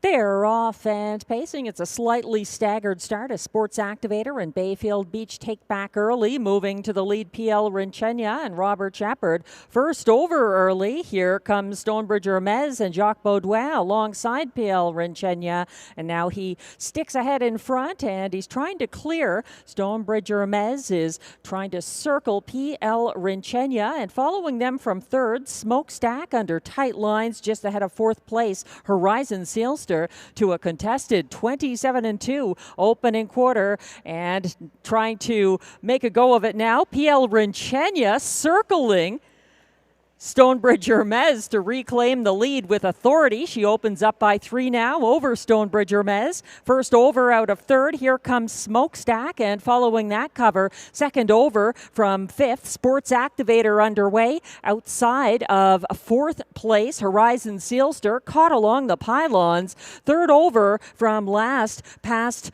the half, Bayfield Beach 56-3 to the half, and still leading by a good 3 lengths. PL Rincenia now in hot pursuit second. The first over, Smokestack, passing Stonebridge Hermes, who drops back to third along the pylons. Following second over from fourth, Sports Activator. As they head 2 3/4, PL Rincenia with a diminishing lead. She's still out there by a length and a quarter, and they pass 3/4, 1:24 PL Rincenia facing the late speed now as an uncovered Sports Activator is charging late, and Smokestack is looking for room up in the inside path. PL Rincenia, though, drawing ahead of Smokestack to get the victory for Robert Shepard, his third straight win. Smokestack was second. Close for show there. Horizon Sealster charging late against Sports Activator, 1:53-2.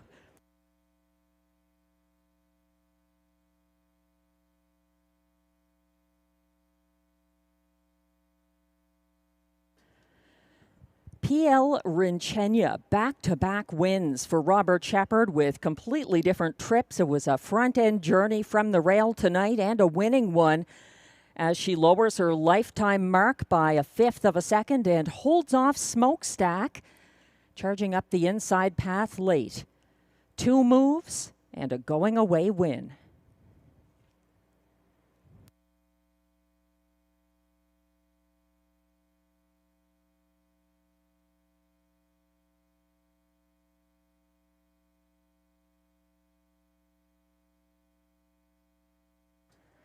Unofficial top 4 order of finish is now posted for race 4. Number 1, PL Rincenia, a 7-2 winner. Robert Shepard, 3 consecutive wins now.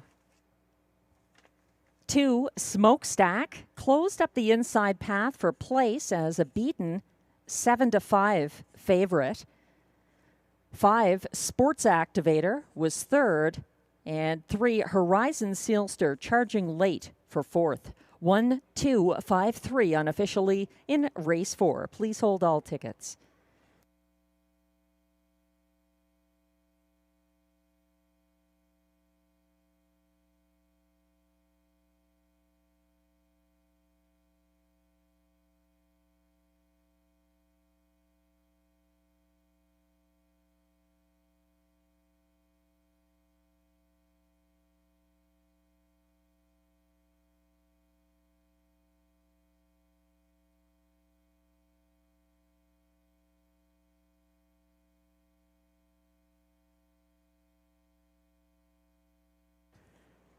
Now coming back to the Rideau Carleton winner's circle. Once again, it's unofficial. Race 4 winner, number 1, PL Rinchenia, a 4-year-old bay mare by Better's Delight out of PL Emily.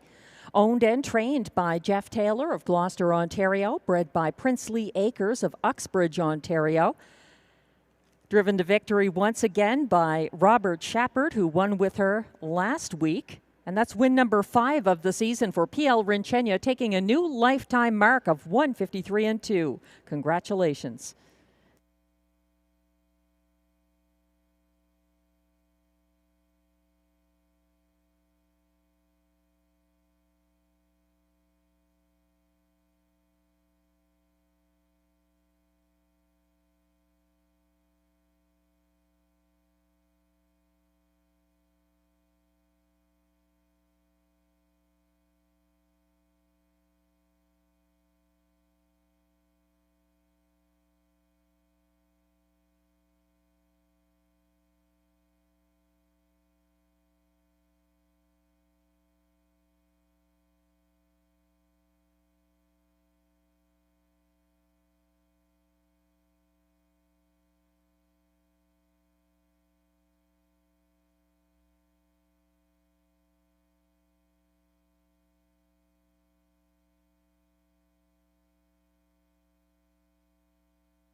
And race 4 is now official.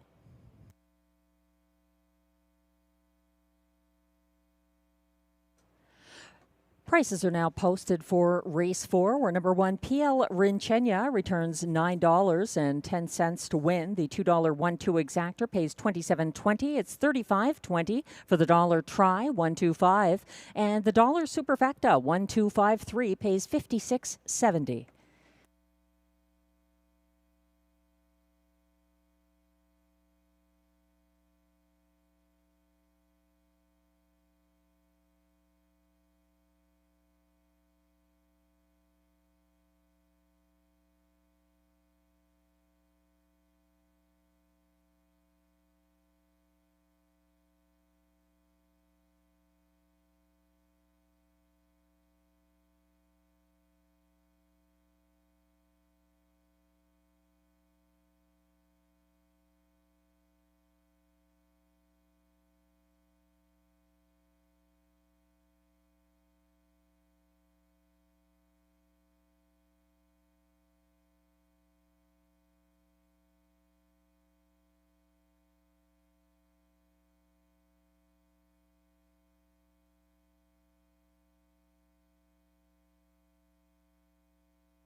The race 4 rundown is now posted. 1, PL Rinchenia gets Robert Shepard a 3rd consecutive driving win of the card. 7-5 favorite at the last flash. Number 2, Smokestack was 2nd. 3, Horizon Sealster late on the scene, closing for 4th. 4, Stonebridge Hermes was 6th. 5, Sports Activator 3rd. And 6, Bayfield Beach finished 5th. From the top down, your program should read 124,635. The fractions 27 and 2, 56 and 3, 124 and 1, 153 and 2. A new lifetime best for PL Rinchenya.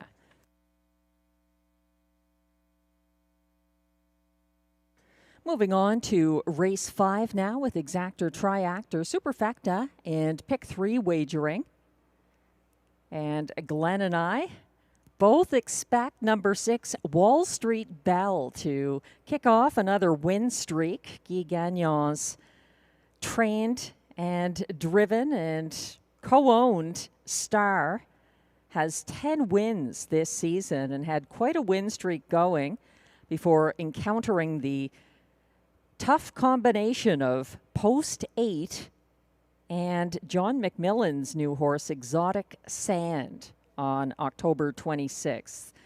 Wall Street Belle couldn't overcome that, but he's a 3-5 favorite here and seems very able to pony up tonight. He's a 1-2 favorite. Glenn and I both like him to get another win streak going. It was 7 in a row before the latest start for Wall Street Belle. I have More Monet, the 4, in the place spot, and Glenn likes the 2, Shadow Dave, to finish second. And then to complete the superfectas, I'm going with the 1, 88 Fingers Louie, picking up the hot hands of driver Robert Shepard for the first time since May 5th, 2019, when they finished third together at Flamborough Downs. 88 Fingers Louie was caught in and shuffled back Sunday as day trader, led the outer flow past the grandstand. Rail advantage and 18-1. Something to think about. Glenn completes his ticket with the 3, Saskabush Steve for Pascal Berube and Alain Martin. That one getting significant post relief. And racing at the same level, the $10,500 claiming tag, Saskabush Steve has 2 wins this season, the most recent for Berube at a slightly lower classification, October 1st at this track.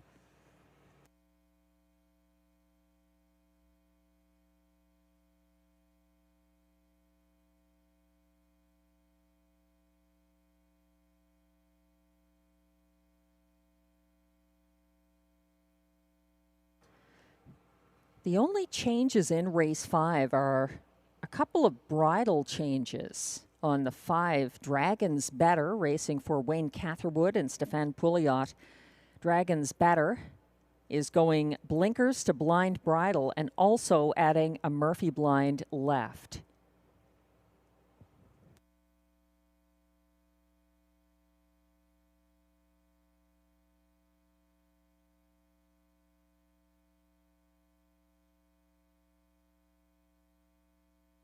If you're playing the pick 3 that kicks off here in race 5, it's worth mentioning this again, that in race 6, number 8, Fireshine, will race with the number 8 saddle number, but will be starting from the second tier. There was originally another horse in the field, and Fireshine would have been number 9.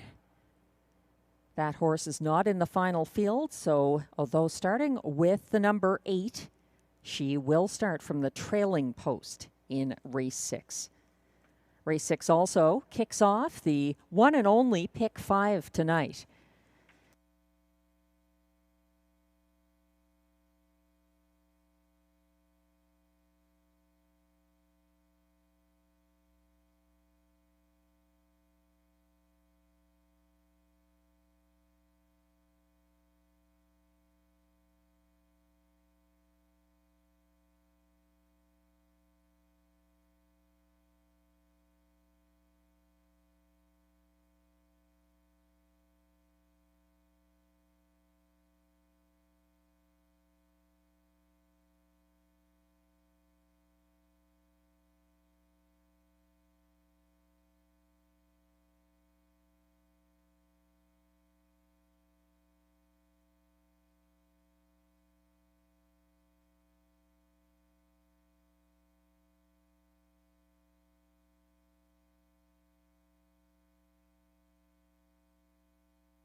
Race 5 Post Parade is now coming on track. These pacers are $10,500 claimers racing for a purse of $6,600.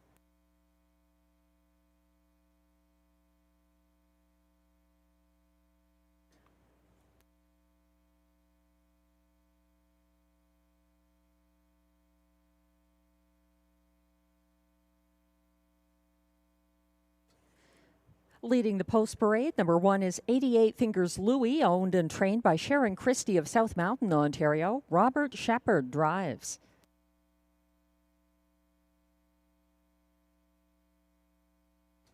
Two is Shadow Dave, owned by Anne Lamarande of Gatineau, Quebec, trained and driven by Mike Healy.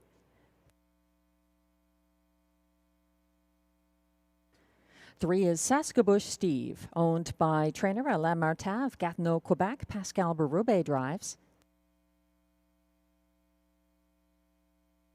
4 is More Monet, owned by trainer Nathalie Saga of Gatineau, Quebec. William Was in the bike. 5 is Dragons Better, owned and trained by Wayne Catherwood of Brinston, Ontario, driven by Stéphane Pouliot. Note the bridle change. Dragons Better going blinkers to blind and adding a Murphy blind left. And completing this 6-horse field from post 6, it's Wall Street Belle, owned by Écurie Guy Gagnon Incorporé. Seth McLeod also of Gatineau, Quebec, sharing ownership. Wall Street Belle is trained and driven by Guy Gagnon. He's the 3-5 current favorite. That's your field of 6 for upcoming Race 5 with Exactor, Triactor, Superfecta, and Pick 3 wagering.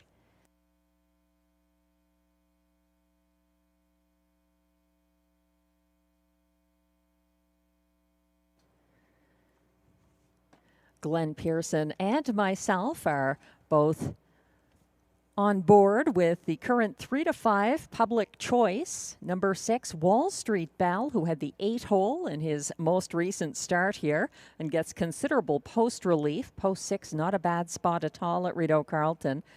Wall Street Belle had a 7-race win streak on the line last Sunday. He crossed over to pocket up behind the front-end winner, Exotic Sand, and got caught in the pocket as Day Trader led the outer flow along the backstretch. A bit of post relief. In a smaller field, Wall Street Belle could be ready to kick off another win streak. He's got 10 seasonal victories. Glenn likes the 2, Shadow Dave, in the place spot. I'm using him 3rd behind the 4, More Monet. And Glenn completes his Superfecta ticket here using the 3, Saskabush Steve. That's where I have the 1, 88 Fingers Louie, who could be even better than advertised. Robert Shepard has 3 straight wins, and now he has rail advantage with this 10-year-old gelded son of Mach 3, picking up the catch drive.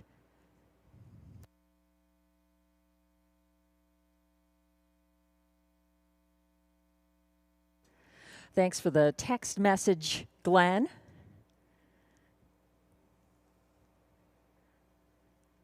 Glenn just reminding that some ADWs are not mentioning in race 6, number 8, Fireshine is actually starting from the 2nd tier. Something to consider if you are getting a pick 3 in race 5, or if you're formulating your pick 5 ticket or any ticket in upcoming race 6. Number 8, Fireshine, is starting from the trailing post in race 6.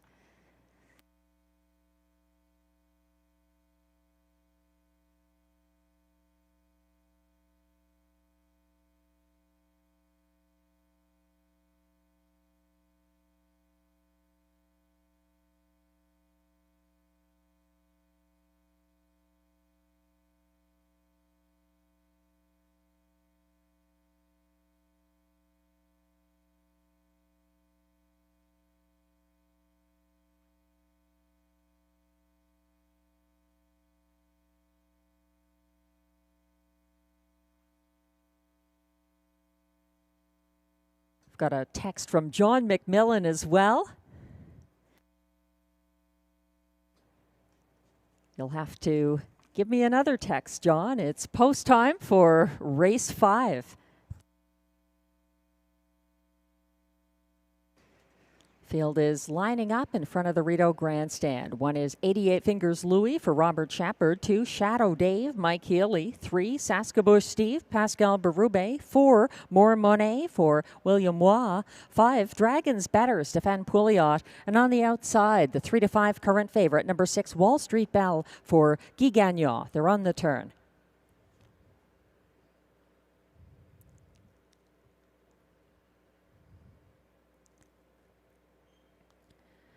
Pacers have entered the backstretch. They're all on gate. Dragons Better, a little behind the others.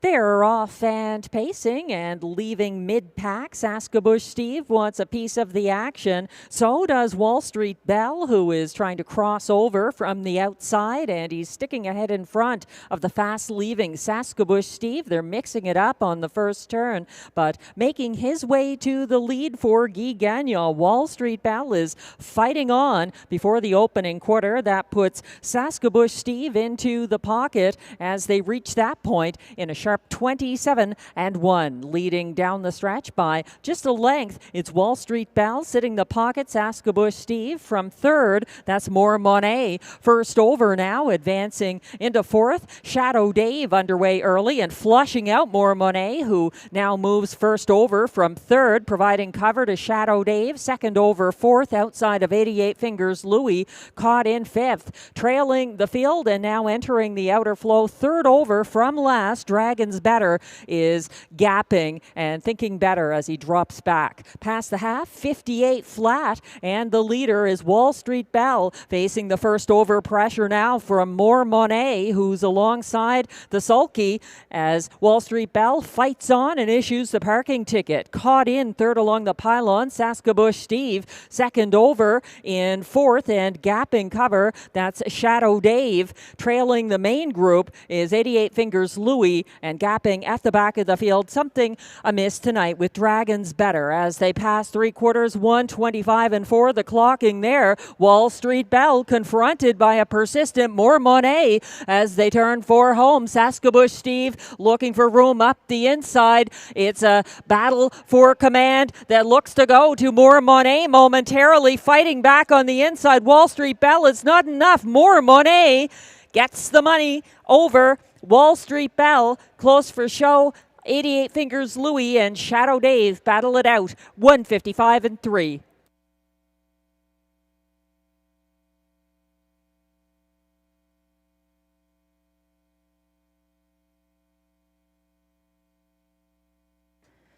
Wall Street Belle gave it his best shot on the front end tonight, but he was hunted down by More Monet down the stretch in a 1:55-3 mile. The battle was on behind them for minor shares, but More Monet drawing away at the wire. Looks like Shadow Dave edged out 88 Fingers Louie for show.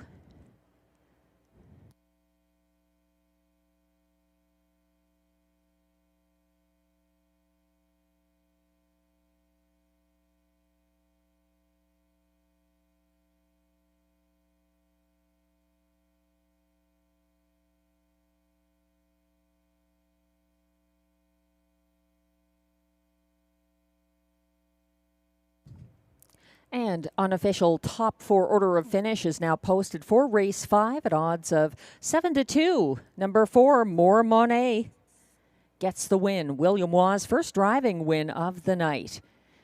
6, Wall Street Belle, the pace setter, held on for place at odds of 2-5 as beaten favorite. Behind them, it was the 2, Shadow Dave, edging out 1, 88 Fingers Louie, for the show spot. 4, 6, 2, 1 in race 5 unofficially. Please hold all tickets.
Now returning to the Rideau Carleton Winner's Circle, it's unofficial. Race 5 winner, number 4, More Monet, a 5-year-old bay gelding by Captive Audience out of Degas Protégé, owned and trained by Nathalie Segat of Gatineau, Quebec, bred by Susan J. Allen of Surrey, British Columbia, and driven to victory by William Waugh. Win number 5 of the season, 155-3, More Monet.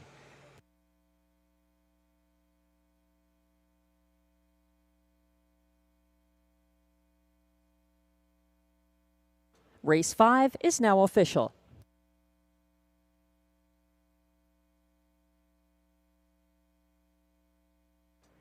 Getting a closer look at the show finish.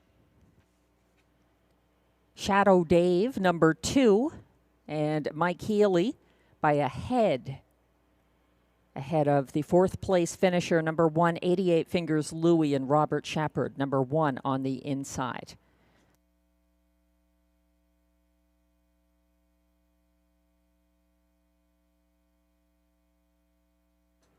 Prices are now posted for race 5. Number 4, More Monet, returns $9.70 to win. The $1 pick 3, 514, 3 of 3, $152.40, $349.65 for the dollar early pick 4, 4, 5, 1, 4, the winning early pick 4 combination.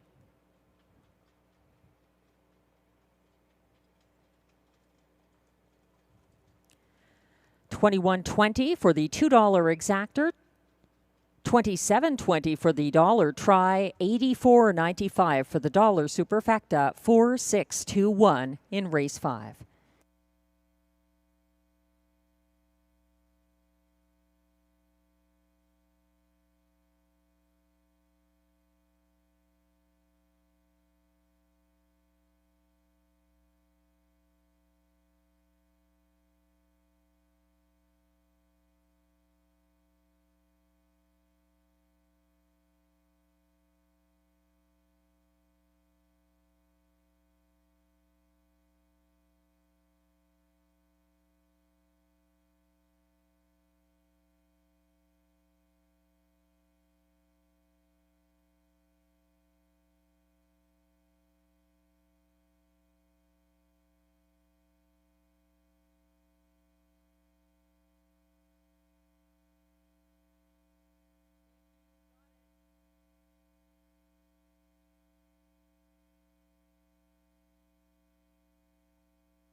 The race 5 rundown is now posted. 1, 88 Fingers Louie was 4th. 2, Shadow Dave 3rd.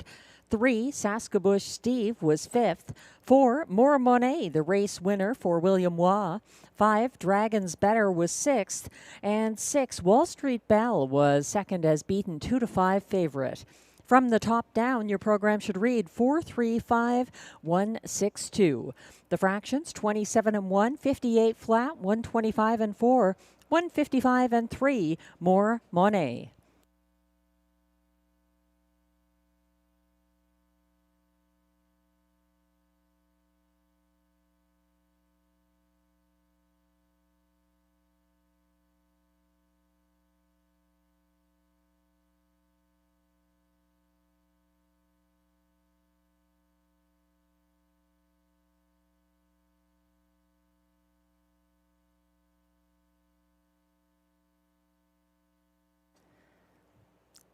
Congratulations, Jose, on hitting the triactor and superfecta last race. That's a nice one. Well played. It's a night for going against the favorites under some circumstances here. I don't think it's a guarantee, even with Guy Gagnon in the bike, as we found out backing Wall Street Bell last race. More Monet, a good winner there for William Wa's first driving victory of the night. And now we move on to race 6. Exactor Triactor Super High 5 and Pick 5 wagering. I've got a 20-cent Pick 5 worked out, going with just a couple of horses here. The 2 Better Hold On Tight for William Wa and Luc Loyer. And the 6 Day Trader, 9-5 favorite right now for Normand Winnet and Guy Gagnon. In race 7, I'm using 2 there. I was impressed by the 4-year-old He's Watching mare, Latego, debuting for Darcy Clancy on the 26th. Now she's back with Pascal Berube. Also, the winner of that race, the 1 Stonebridge Razor, the 2-year-old Sunshine Beach Colt, back with Jeffrey Egan from the rail. In race 8, I'm going with the 5 and 6. That's the preferred handicap pace. Tough to decide between 5 HP Liz Shadow and Robert Shepard versus the Lightspeed and Guy Gagnon, so I'm taking them both. In race 9, using the 3 Arizona Jackson, debuting for Guy Gagnon, and also the 6 Thrilling Times looks good in this group, as does the 1 Exotic Sand, although up in class. Back-to-back wins for John McMillan and Marie-Claude Auger, staying aboard that attractive gray son of American Ideal. In race 10, hoping to seal the deal here, the 1 Stardog picking up Pascal Berube for Sharon Christie. The 4 Monty's Gone Marble, John McMillan's 7-year-old Better Than Cheddar Gelding, a really nice horse. Mike Healy driving that one. 3 Acapulco Sunburn for Jacob Copley and Guy Gagnon, coming back after being scratched on October 29th. And then the 2 McWicked Time. Some back class for the Jacob Copley trainee, in line to Robert Shepard.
Here comes the race 6 post parade. These paces are non-winners of $200 per start in their last 10 or a race in 2024-2025. Also eligible $8,500 claimers who are non-winners of $2,000 in their last 5 starts. Allowances for fillies and mares. The purse, $5,200.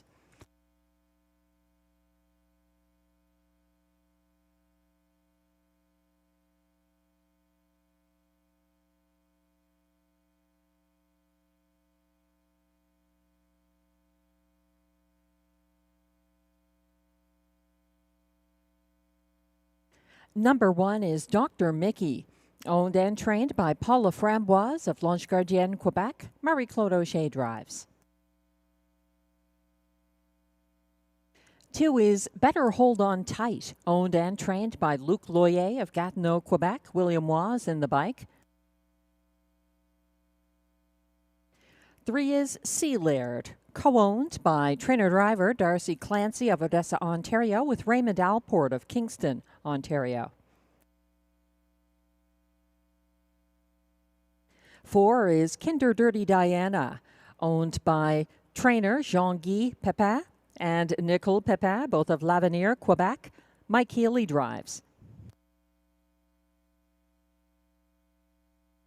5 is Always Your Way, owned by trainer Jamie Johnson with Sonia Johnson, both of Edwards, Ontario. Robert Shepard is in the bike.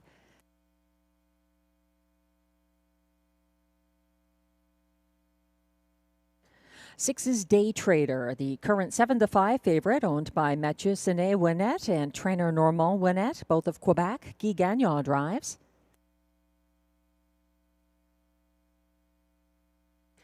7 is Latte Sealster on the outside for owner-trainer Melanie Plourde of Gloucester, Ontario, and driver Stéphane Pouliot.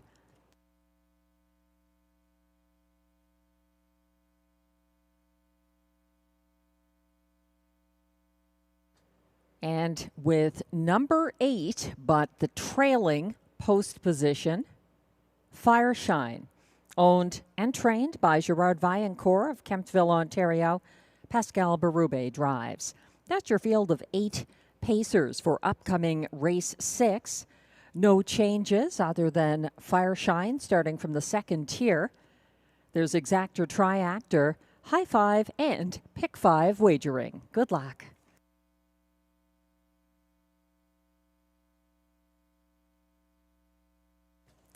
Taking a look here at race 6, I was struck by Day Trader, the current even money favorite, now on screen, being reunited with Guy Gagnon. They have a little bit of history together. Day Trader won at the $8,500 claiming tag April 30th and May 7th of this year for Guy Gagnon when Day Trader was in the Mandy Archer stable. Day Trader was parked first over on Sunday chasing Exotic Sand. I think hopes were high for him. The hobbles were out from 62 to 64 inches that race. He's got some class relief here, and he doesn't mind an outside post. Day Trader's latest win was from Vernon Downs, post 7 on September 6th.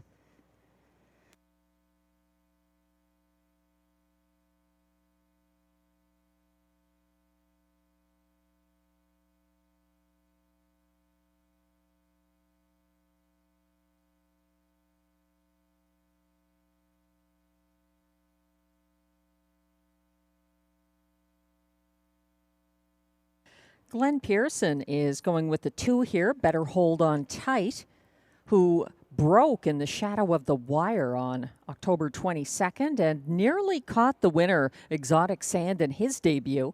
Better Hold On Tight closed 3 wide down the stretch in the field's fastest last quarter, 28-3, and was second place third for a lapped-on break. This is his debut for driver William Waugh. 3-1 right now from post 2 for Better Hold On Tight. Glenn likes the 4 in the place spot. Kinder Dirty Diana then is going to 6 Day Trader, 7 Latte Sealster, and the 8, the 2nd tier 8 Fireshine to complete his high 5. I have Day Trader on top of my ticket. Better Hold On Tight in the place spot. Then Dr. Mickey from the rail, going with Fireshine 4th, ahead of Always Your Way, in line to Robert Shepard, who has 3 driving wins already tonight in the first 5 races.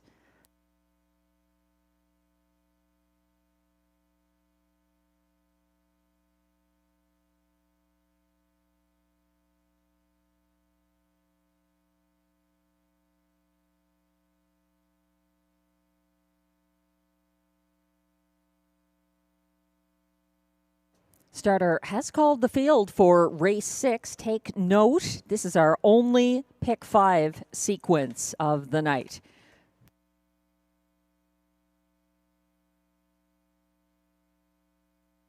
Pacers are lining up now. 1 is Dr. Mickey for Marie-Claude Auger. 2, Better Hold On Tight, William Waugh. 3, Sea Laird, Darcy Clancy. 4, Kinder Dirty Diana, Mike Healy. 5, Always Your Way, Robert Shepard. 6, Day Trader, the 7-5 favorite for Guy Gagnon. On the outside, 7, Latte Sealster for Stéphane Pouliot. And the trailer is 8, Fireshine for Pascal Berube. They're on the backstretch. Headed towards the start for race 6, kicking off the Rideau Carleton Pick 5. Good luck. They're off and pacing. Dr. Mickey leaving from the inside, also sprinting off the car. Always Your Way and Day Trader. Day Trader continuing on 3 wide. The challenge, Dr. Mickey, the pace setter, and moving up the pylons well after getting away from the second tier. That's Fireshine giving a parking ticket to Day Trader, who's looking to backpedal now. Leading the way, though, Dr. Mickey and Marie-Claude Auger to the opening quarter of 27-1. Coming down the stretch, that's Dr. Mickey by a length over the pocket-sitting Fireshine. Following from a closer third now, that is Day Trader, ahead of Always Your Way, fourth. First over now, out of fifth, Better Hold On Tight, followed by the second over, Sea Laird. And then at the back of the field, Kinder Dirty Diana trailing, but racing fourth over at the moment, as that's Latte Sealster opting to skim the pylons now. They reached the half in 57-2, a 30-1 second quarter for leader Dr. Mickey, now facing the first over pressure from Always Your Way, and the hot driver of the night so far, Robert Shepard, sending Always Your Way after that pace setter. Caught in, racing third, Fireshine, second over into fourth and gaining ground. Better Hold On Tight, shuffled back to fifth. Day Trader lacking racing room at 3/4, 3 wide from the back of the field. Kinder Dirty Diana moving well at 3/4, 1:26-2. The clocking, they turn 4 home. Dr. Mickey trying to get this done on the front end, looking for room up the inside. Fireshine is charging late, widest of all. Here comes Better Hold On Tight, chased by Day Trader to the wire, but it goes to Dr. Mickey. Looks like Fireshine may have been up for second. Very close for minor shares there. 1:56-3.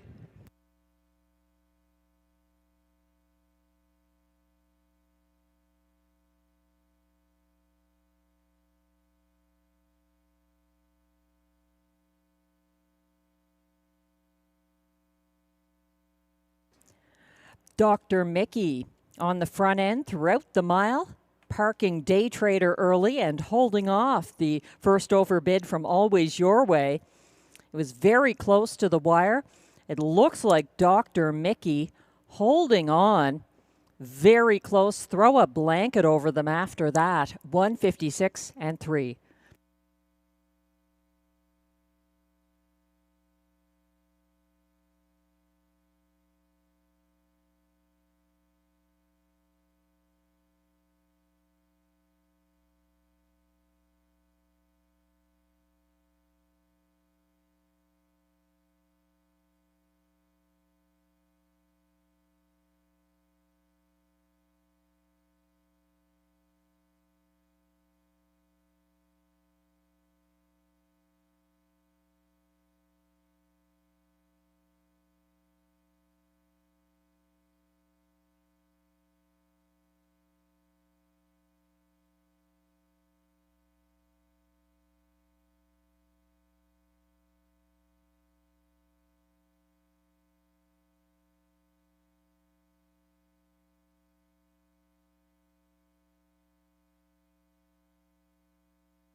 The unofficial top 5 order of finish is now displayed for race 6, 5-2.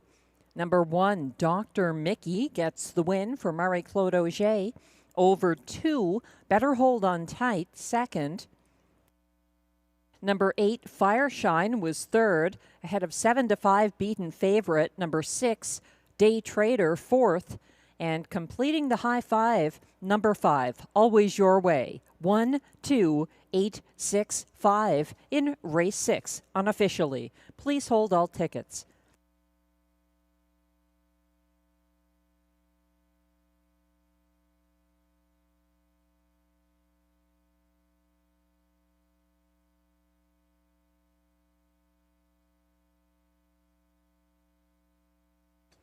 Now back in the Rideau Carleton winner's circle. Unofficial race 6 winner, number 1, Dr. Mickey, a 7-year-old bay gelding by Always Be Mickey out of Encore Deo. Owned and trained by Paula Framboise of L'Ange Gardien, Quebec. Bred by Steve Jones of Montgomery, New York. Driven to victory by Marie-Claude Auger. Win number 3 of the season for Dr. Mickey, 156 and 3.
Race 6 is now official.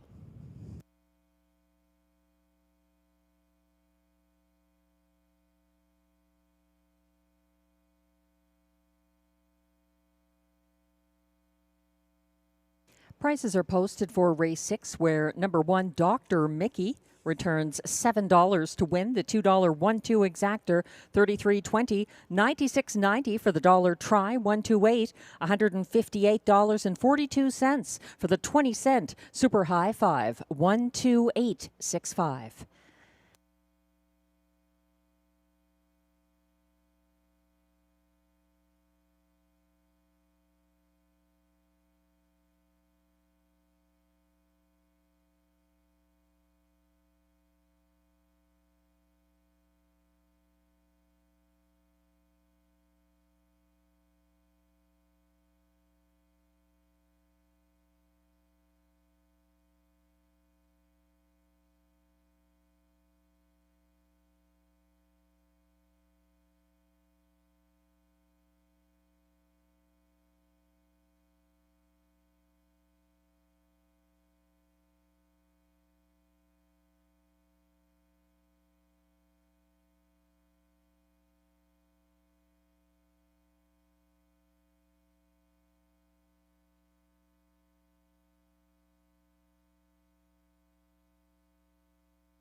The race 6 rundown is now displayed. Number 1, Dr. Mickey, the race winner for Marie-Claude Auger's first driving win of the night. 2, Better Hold On Tight, a fast closing second.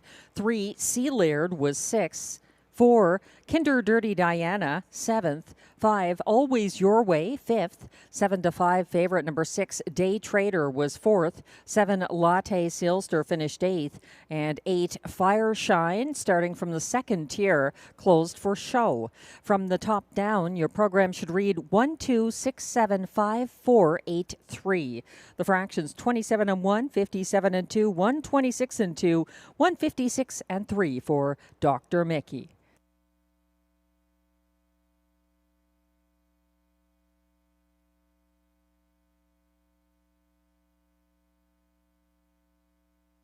And that was a very close one. Hence, I essentially gave up after Dr. Mickey. It was very close for place between the 8 Fireshine on the inside and the 2, who is just outside of the 1 there. Better hold on tight, finishing second. And the favorite, number 6, Day Trader, just close in that photo as well to finish 4th.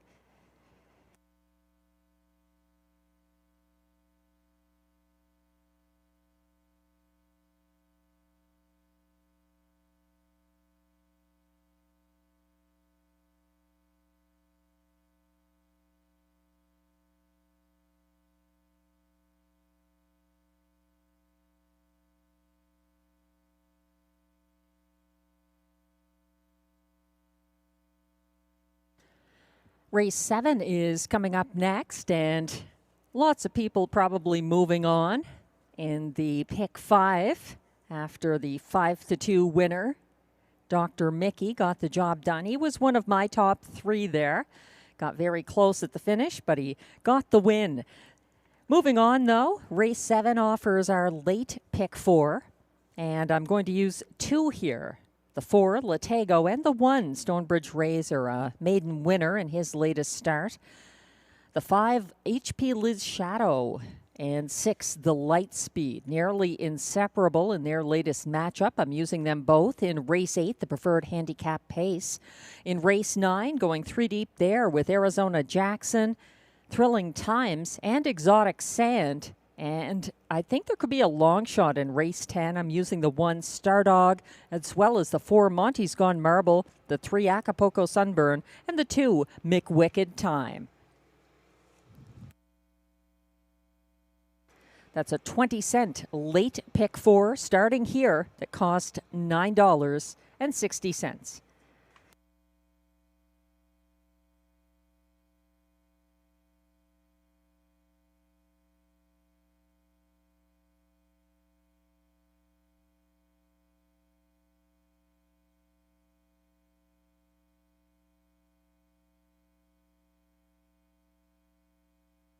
The only change here in race 7 is the addition of a Murphy blind left on number 5, Ace 44 Jordan.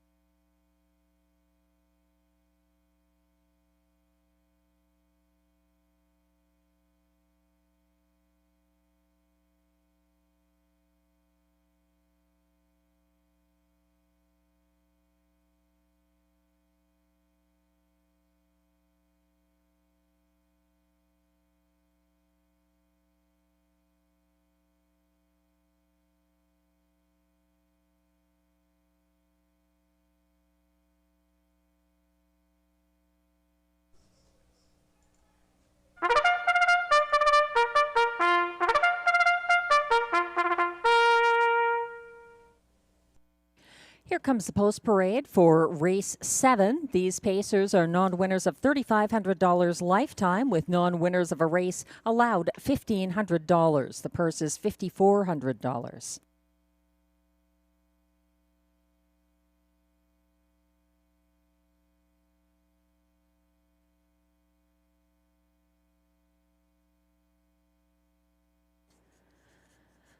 Leading the post parade, 3-5, current favorite number 1, Stonebridge Razor, owned, trained, and driven by Jeffrey Egan of Arnprior, Ontario. 2 is Speak to the Baron, owned, trained, and driven by Steve Germain of Ottawa. He shares ownership with Samuel Janes of Embrun, Ontario. 3 is Wicked Wanks, owned by Valspar Stables of West Hill, Ontario, trained and driven by Darcy Clancy. 4 is Latago, owned by Lisa and Scott Henry of Odessa, Ontario, trained by Darcy Clancy. Pascal Berube drives. 5 is Ace 44 Jordan, who adds a Murphy blind left. He races for owner, trainer, driver Gilbert Mercier of Gatineau, Quebec. 6 is Jack on the River, owned by Jamie Copley of Kenmore and Kimberly Eaton of Brockville, with Peter Kirscher of Oxford Mills, Ontario. Trained by Mandy Archer, driven by Guy Gagnon. And completing the field from post 7, Win Sun Duke, owned by Murray Breather and Kyle Northover of Sunderland, Ontario. Trained by Jacob Copley. Robert Shepard is in the bike. That's your field of 7 pacers for upcoming race 7 with exactor, triactor, superfecta, and late pick 4 wagering.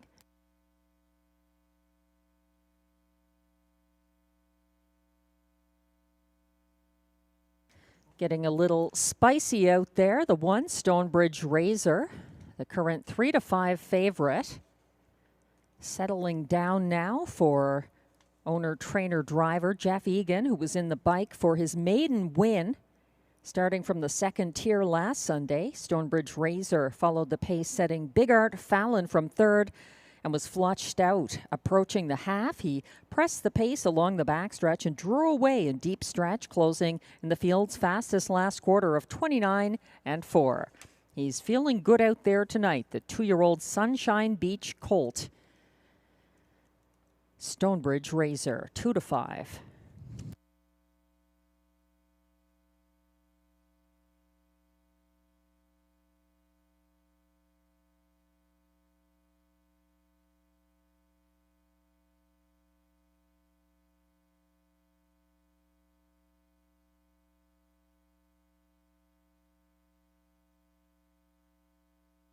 And we're taking a look at race 7 selections now. Glenn Pearson going with the 1, Stonebridge Razor on top of the ticket, followed by the 3, Wicked Wanks, making a first parimutuel start. The 2-year-old McWicked Colt, trained and driven by Darcy Clancy. Then it's the 6, Jack on the River, followed by the 7, Win Sun Duke to complete Glenn's superfecta. I liked what I saw from the 4, Latago, the 4-year-old mare in this field, in her October 26th Rideau debut. A good place finish behind Stonebridge Razor, and now she picks up catch driver Pascal Berube. I liked the 1, Stonebridge Razor, as well, and the 3, Wicked Wanks, also trained by Darcy Clancy. So Wicked Wanks making a career debut here, parimutuel debut. He's a stablemate of Latago. And then I'm using 6, Jack on the River to complete the superfecta. Nice price on him, 15 to 1.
And the starter has called the field for race 7. This is your last opportunity to play the pick 4 tonight at Rideau Carleton.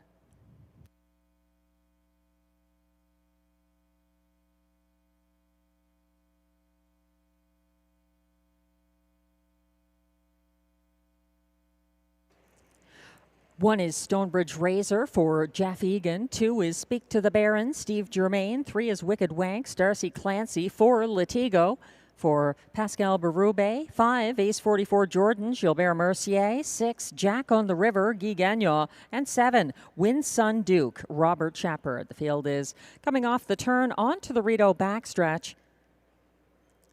Approaching the start for race 7 and the late pick 4.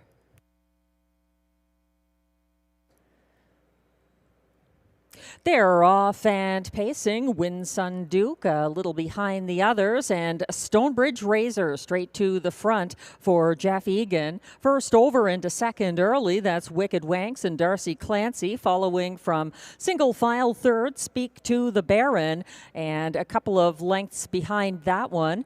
Actually gapping now in fourth, Latego, followed in fifth along the pylons by Ace 44 Jordan.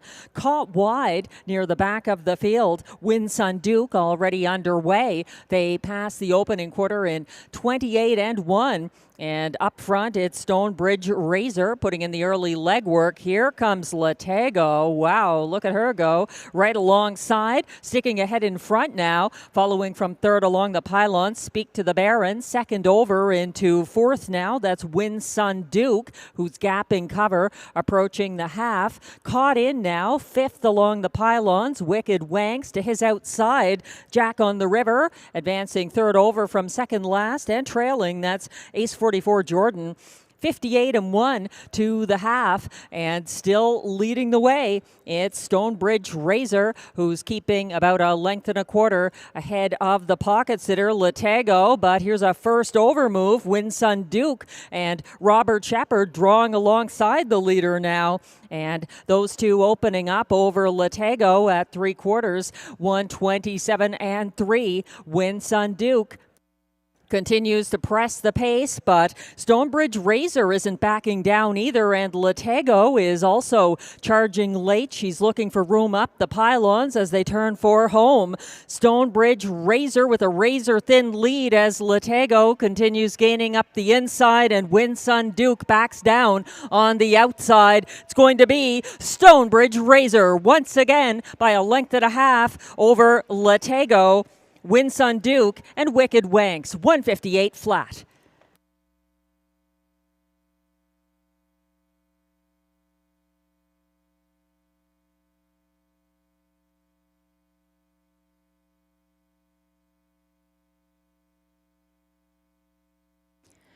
Stonebridge Razor does it once again. The Sunshine Beach Colt was feisty before the race. He just wanted to get rolling, and now he does, to a new lifetime mark of 158 flat, holding off Latego with two moves once again. She was good enough for place as Win Sun Duke held on for show.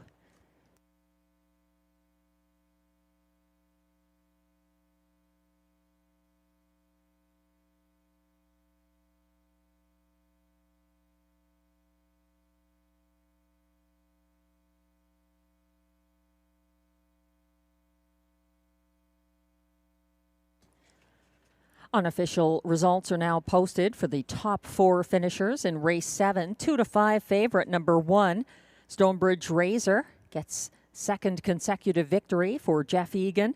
4, Latego was second ahead of 7, Win Sun Duke, the first over challenger, holding on for show ahead of the fast closing 3, Wicked Wanks, who was fourth in his first ever start. 1, 4, 7, 3 in race 7 unofficially. Please hold all tickets.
A crowd gathering in the winner's circle awaiting unofficial race 7 winner Stonebridge Razor, who seems to have a bit of a fan club based on the cheers and the crowd assembled for the photo.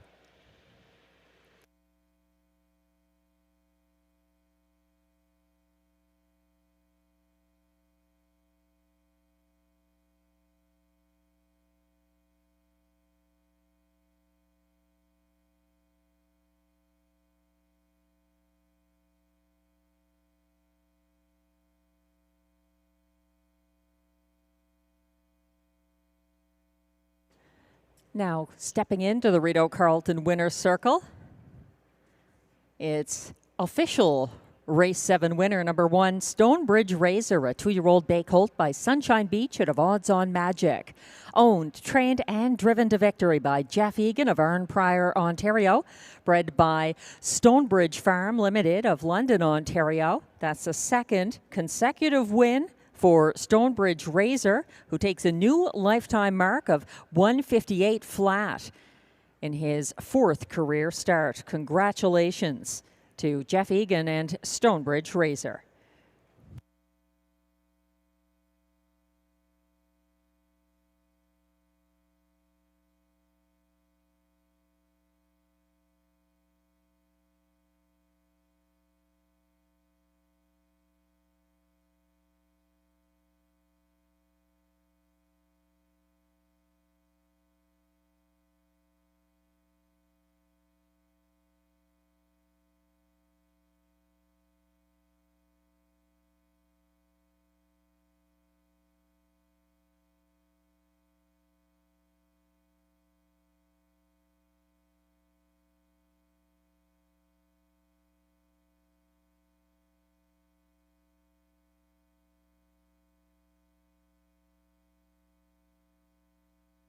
Prices are now posted for race 7. Number 1, Stonebridge Razor returns $2.90 to win. The $2 1-4 exactor pays $5.90. Dollar pick 3 ending here. 4 with 1 with 1. 3 of 3, 29, 25, $130.15 for the dollar pick 4. 1 with 4 with 1 and 1.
The race 7 rundown is now displayed. 1, Stonebridge Razor took a new lifetime mark for Jeff Egan, winning as 2-5 favorite. 2, Speak to the Baron was 6th. 3, Wicked Wanks was 4th. 4, Latago 2nd. 5, Ace 44 Jordan finished 7th. 6, Jack on the River 5th. And 7, Winsun Duke came first over and held on for show. From the top down, your program should read 1642753. The fractions 28 and 1, 58 and 1, 127 and 3, 158 flat. Stonebridge Razor.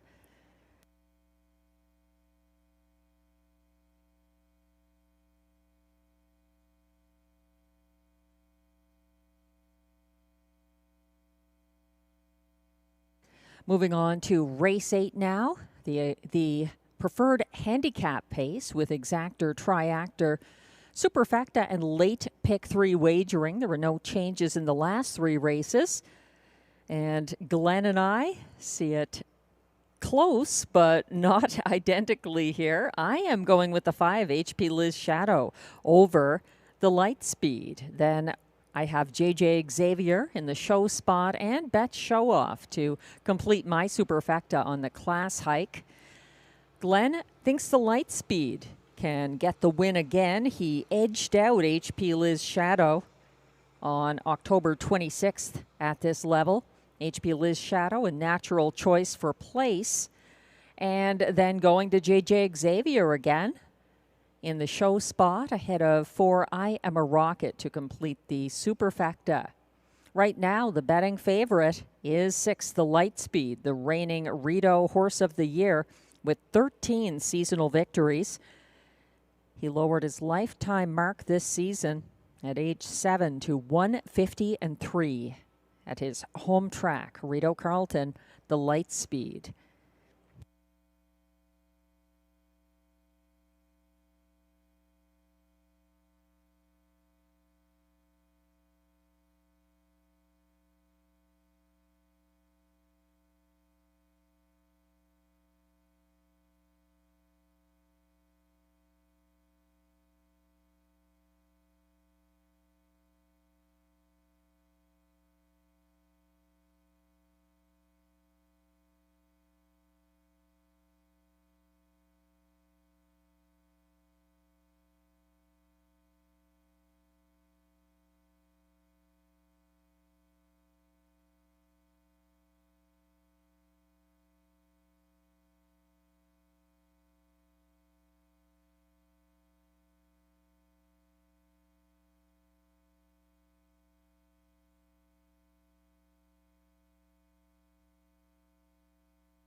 And it's time for the Sunday night feature, the Race 8 Preferred Handicap Pace with a purse of $10,000, no changes.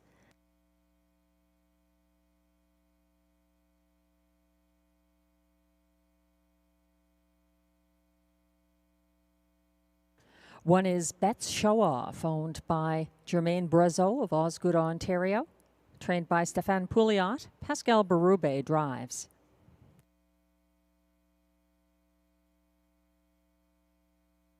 Two is Shotgun Jerry, owned by a numbered Quebec corporation of Gloucester, Ontario, trained and driven by Stéphane Pouliot. Three is JJ Xavier, owned and trained by John McMillan of Odessa, Ontario. Mike Healy drives.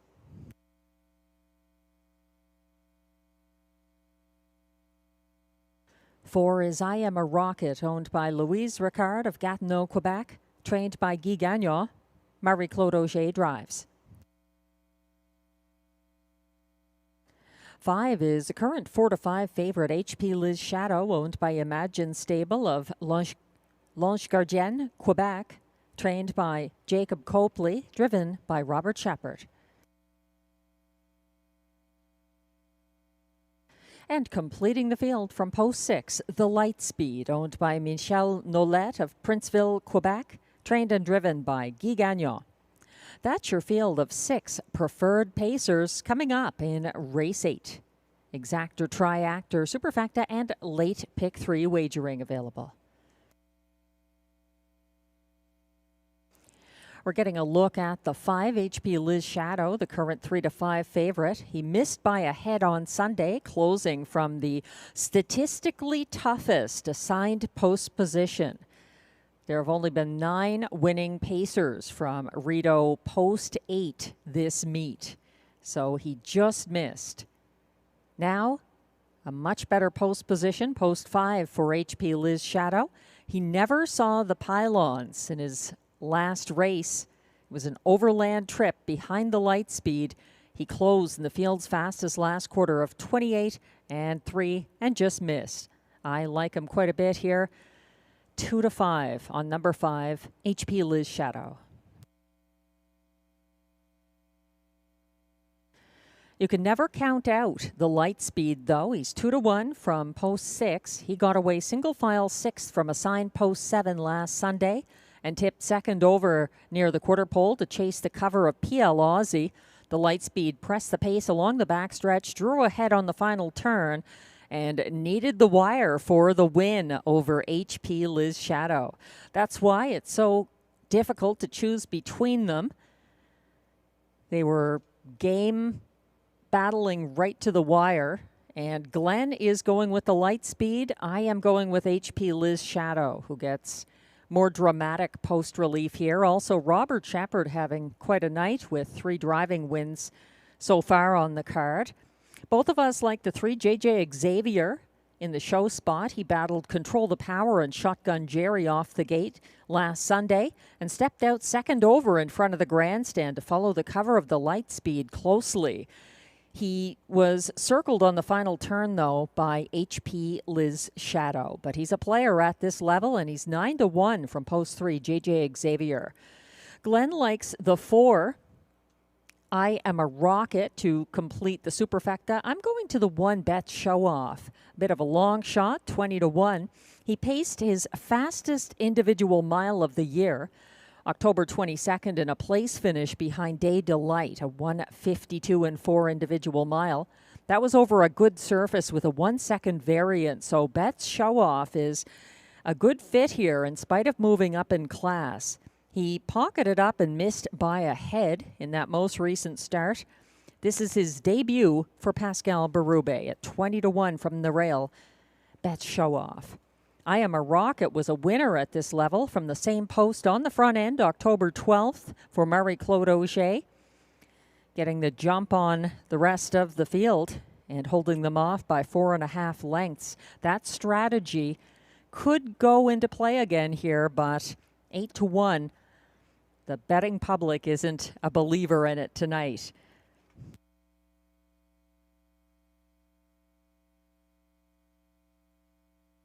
The starter has called the preferred pacers. This is your last chance tonight to play the pick 3 at Rideau Carleton. The field is lining up. 1 is Bet Show Off. For Pascal Berube, 2, Shotgun Jerry, Stefan Pouliot, 3, JJ Xavier, Mike Healy, 4, I Am a Rocket for Marie-Claude Auger, 5, the current 3 to 5 public choice, HP Liz Shadow for Robert Shepard, and on the outside, number 6, the Lightspeed for Guy Gagnon. They're on the turn.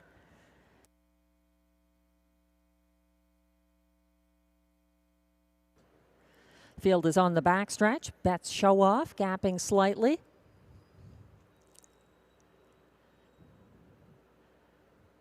They're off and pacing, and the Lightspeed takes back the last for Guy Gagnon as bets show off, and Pascal Berube rocket to the early lead, and also out and moving early. JJ Xavier is parked first over and now backpedaling to fourth as HP Liz Shadow continues on for Shepard to challenge bets show off. Following from third, that's Shotgun Jerry, finding room along the pylons in fourth, JJ Xavier, and moving past the opening quarter of 26-4, fastest of the night. That's HP Liz Shadow leading the way now by a length and a quarter over Bet Show Off, who has pocketed up early. It's about 3 lengths back to Shotgun Jerry racing fourth ahead of JJ Xavier. The Lightspeed looks to tip wide from second last to come first over now and trailing this compact field, and following his cover second over at the half, I Am a Rocket. 56 flat to the half, and still leading by just over a length. It's HP Liz Shadow keeping ahead of pocket sitting Bet Show Off. The Lightspeed first over in third now, caught in and shuffled back to fourth. That's Shotgun Jerry second over from fifth, and following cover closely, I Am a Rocket. Third over now from the back of the field, JJ Xavier 123-3 at 3/4. There's 3 in and 3 out, and widening his lead now to about 3 lengths. HP Liz Shadow, the horse to beat on the turn for home. He's still in command for Shepard with Bet Show Off within range up the inside and charging late. Not tonight for the Lightspeed. HP Liz Shadow, a commanding lead. Robert Shepard's 4th driving win of the night. The Lightspeed up for place ahead of Bet Show Off. It looked like I Am a Rocket 4th, 151-4.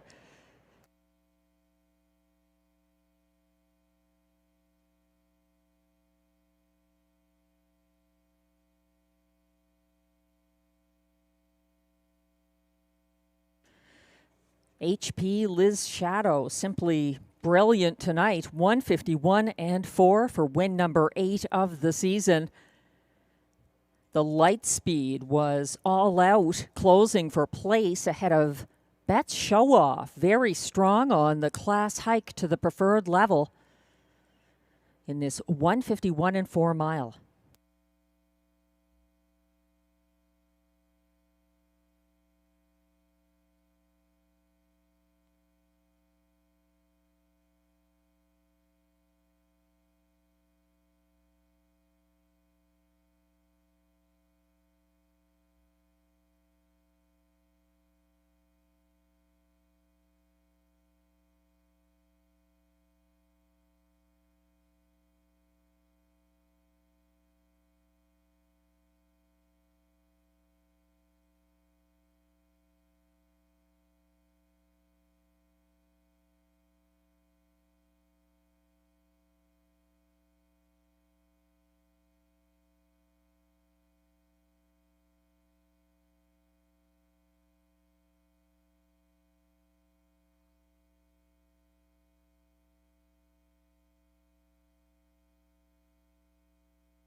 Now returning to the Rideau Carleton Winner's Circle.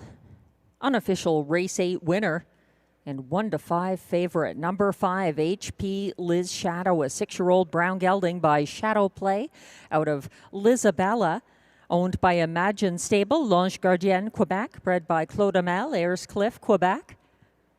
Trained by Jacob Copley, driven to victory by Robert Shepard. That's Robert Shepard's 4th driving win of the night and win number 8 of the season for HP Liz Shadow, 151-4. Congratulations.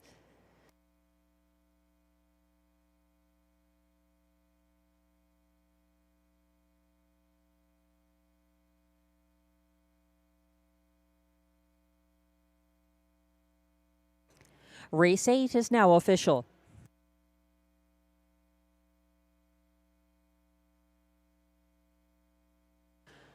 We're getting a look at the win photo, or actually, I stand corrected. That is the place photo. The light speed charging late for Guy Gagnon to edge out Betts Show Off by a head for place.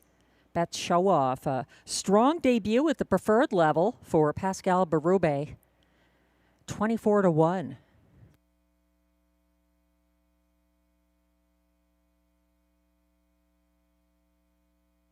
Prices are now posted for race 8. HP Liz Shadow returns $270 to win. The $2.56 exactor, $420.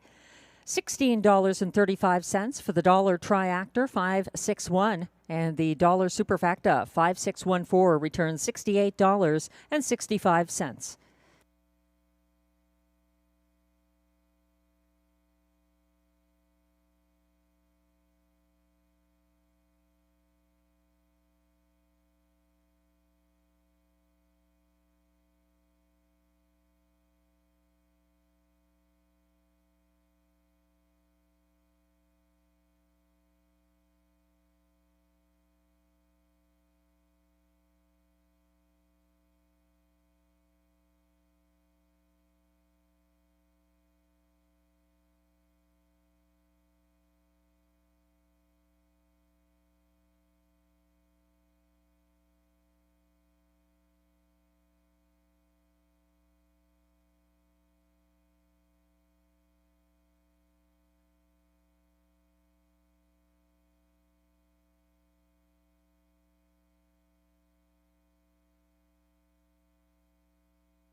The race 8 rundown is now posted. 1, Betts Show Off, a good third at odds of 24-1 for Pascal Berube.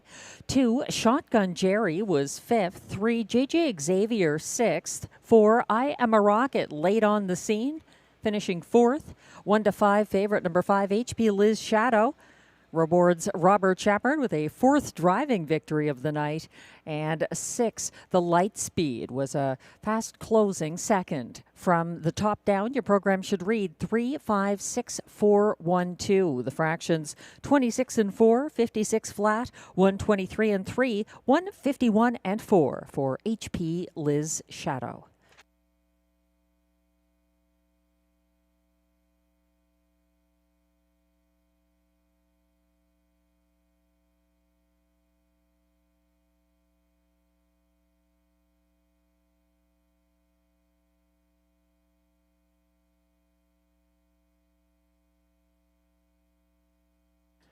And race 9 is coming up next with exactor, triactor, superfecta, and late daily double wagering. No changes in the last 2 races of the night here at Rideau Carleton. Thanks to everyone playing along. I'm enjoying the discussion on racing Twitter as well.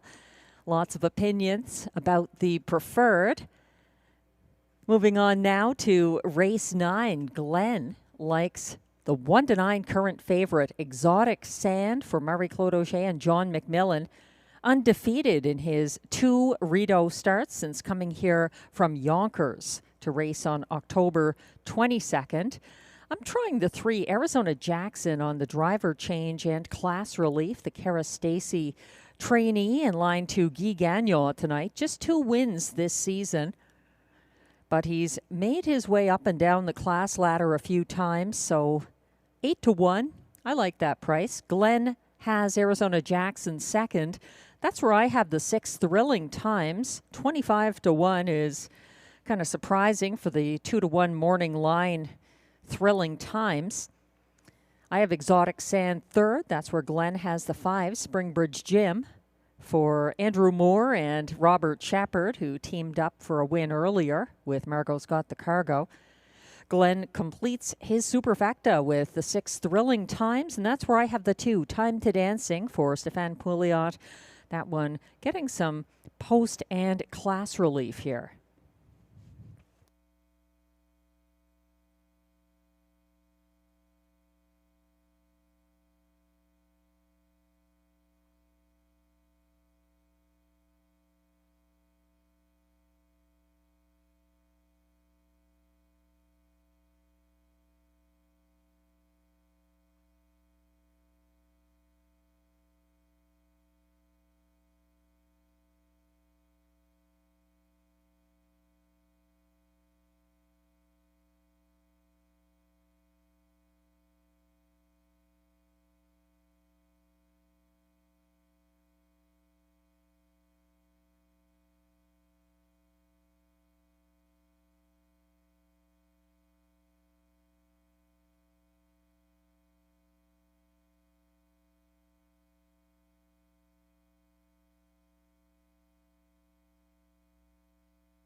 The race 9 pacers are coming on track now for the post parade.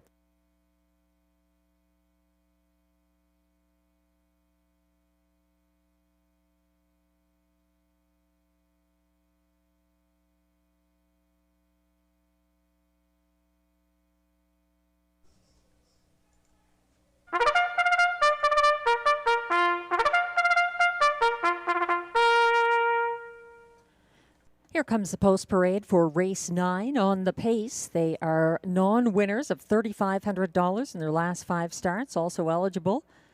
$900 per start in their last 10 starts, and also eligible. $15,000 claimers.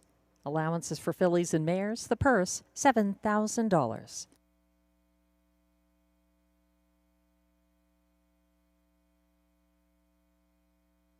One is the current 1-5 favorite, Exotic Sand, owned and trained by John McMillan of Odessa, Ontario, driven by Marie-Claude Auger.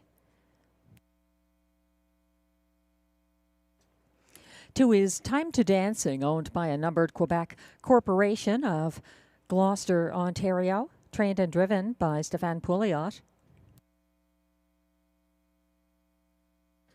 3 is Arizona Jackson, owned by Clark Stacey of Lansdowne, Ontario, with trainer Cara Stacey, also of Lansdowne. Guy Gagnon catch drives. 4 is Anna's Wish, owned by Sylvain Côté of Joliette, Quebec, trained by Robert Bernicki. Pascal Berube is in the sulky. 5 is Springbridge Gym, owned by trainer Andrew Moore of Osgood, Ontario, with Tommy Godfrey of Charlottetown, Prince Edward Island. Robert Shepard in search of win number 5 of the night. 6 is Thrilling Times, owned by Gilles Plourde, with trainer Karen Kroger, both of Chelsea, Quebec. William Waugh drives. And completing this field from post 7, Howie's Man, owned by Scott Miller of Messina, New York, trained by Christina Miller. Josh Miller drives. That's your field of 7 pacers for upcoming race 9. No changes. There's exactor, triactor, superfecta, and late daily double wagering. I agree with some of the fans currently discussing tonight's Rideau card on racing Twitter. This night has gone by too fast. Speaking of fast, get a look at the one, Exotic Sand. He's been a fast winner, undefeated in his 2 Rideau starts for John McMillan, and current driver Marie-Claude Auger won with him last outing. So Exotic Sand, the distinctive gray, is now stepping up in class for the 2nd straight start after a going-away win last Sunday. He's got the rail advantage again. Exotic Sand, 2 for 9 this season.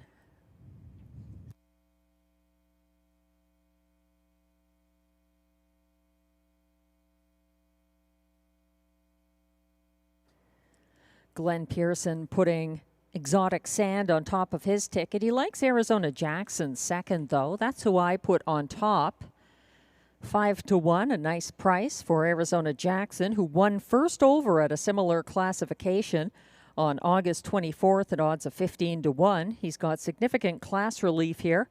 Arizona Jackson trailed throughout the mile from an outside post last Sunday and was third over at the top of the stretch. This is his debut for Guy Gagnon. 5-1 on the 3, Arizona Jackson.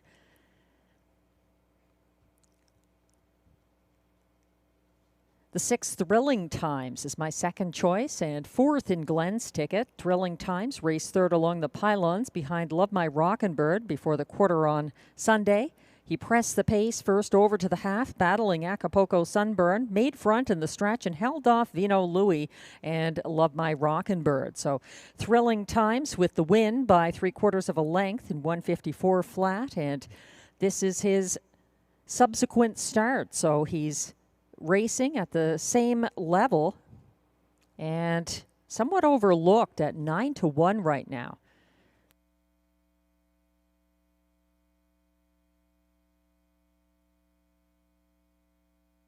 Glenn is going with a 5, Springbridge Gym, to complete the triactor. And why not? Robert Shepard having a great night. 4 driving wins and taking the preferred with HP Liz Shadow.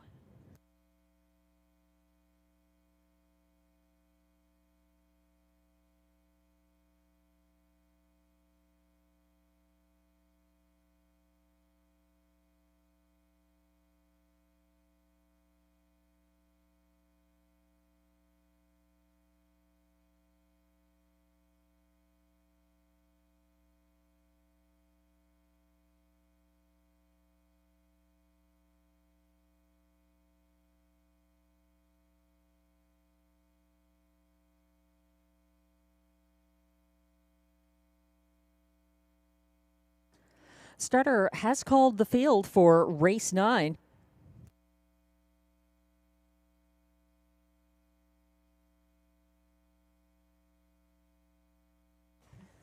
Last chance to play the late daily double at Rideau Carleton as the Pacers line up. 1 is Exotic Sand, the current 1-5 favorite from Marie-Claude Auger. 2 is Time to Dancing, Stéphane Pouliot. 3, Arizona Jackson, Guy Gagnon. 4, Anna's Wish, Pascal Berube. 5, Springbridge Gym, Robert Shepard. 6, Thrilling Times for William Waugh. And 7, Howie's Man on the outside for Josh Miller. They're circling onto the Rideau Carleton backstretch, headed to the start for race 9.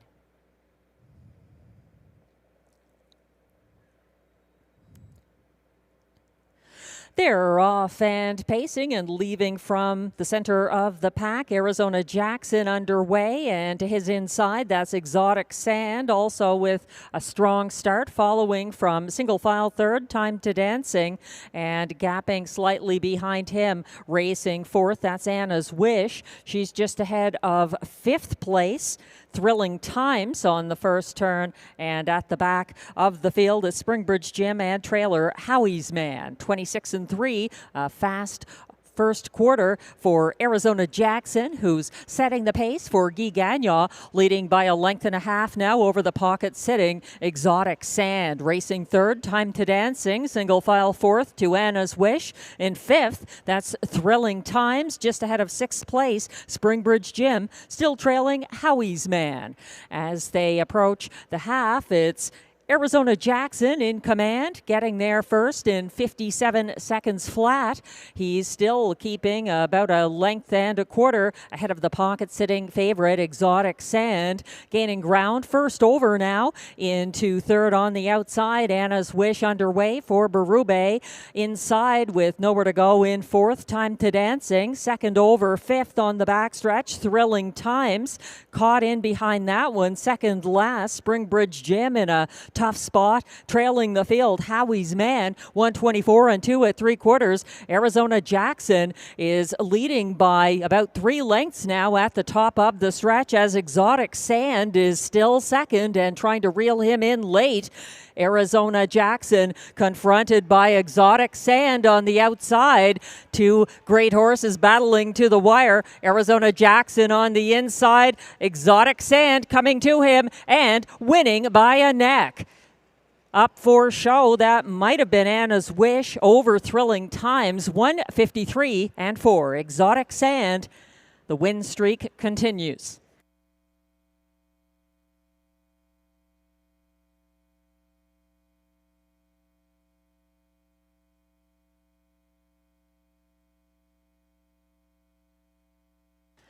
Arizona Jackson cut the fractions in race 9, but it was the gray Exotic Sand who came on late to get the win. Marie-Claude Auger's second driving win of the card. Exotic Sand's second consecutive class hike since coming to Rideau Carleton. He's undefeated since his arrival.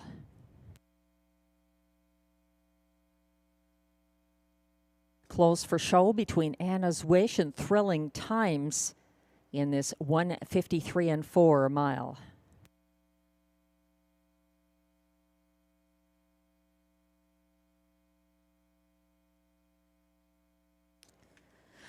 Unofficial top 4 order of finish is now displayed for race 9, going off as 3-5 favorite, number 1 Exotic Sand.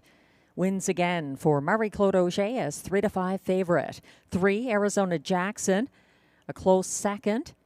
6, Thrilling Times, got up for show at odds of 9-1, edging out the 15-1. Number 4, Anna's Wish.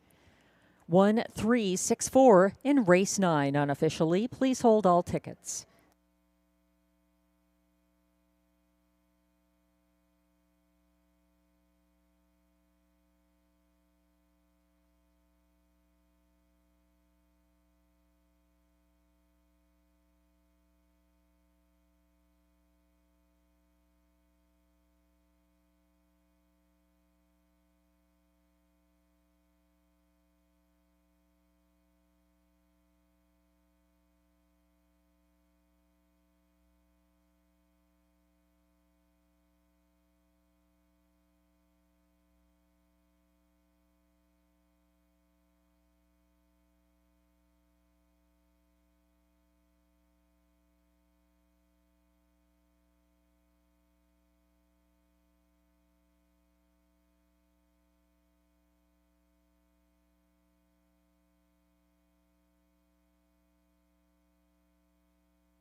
Race 9 is now official. And coming back to the Rideau Carleton winner's circle, that good-looking gray winning on the class hike, getting some applause. Exotic Sand, the 3-5 favorite. The official Race 9 winner now in the winner's circle, a 7-year-old gray gelding by American Ideal out of Just Chillin' Out, owned and trained by John McMillan of Odessa, Ontario, who's done a great job with him. Exotic Sand, bred by White Birch Farm of Allentown, New Jersey, driven to another win by Marie-Claude Auger. High five all round, 153 and 4. Impressive, Exotic Sand.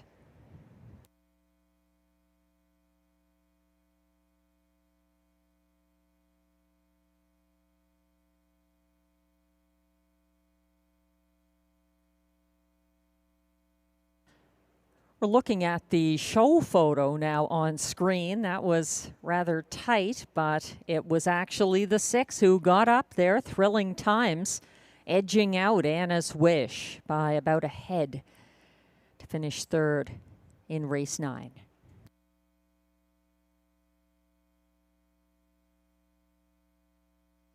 Prices are posted for Race 9, where number 1, Exotic Sand, returns $3.20 to win. The $2 1-3 exactor pays $5.60. $10.55 for the dollar triactor, $136. $31 even for the dollar superfecta, $1.364.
The Race 9 rundown is now posted. 3-5 favorite number 1, Exotic Sand, gets the win for Marie-Claude Auger.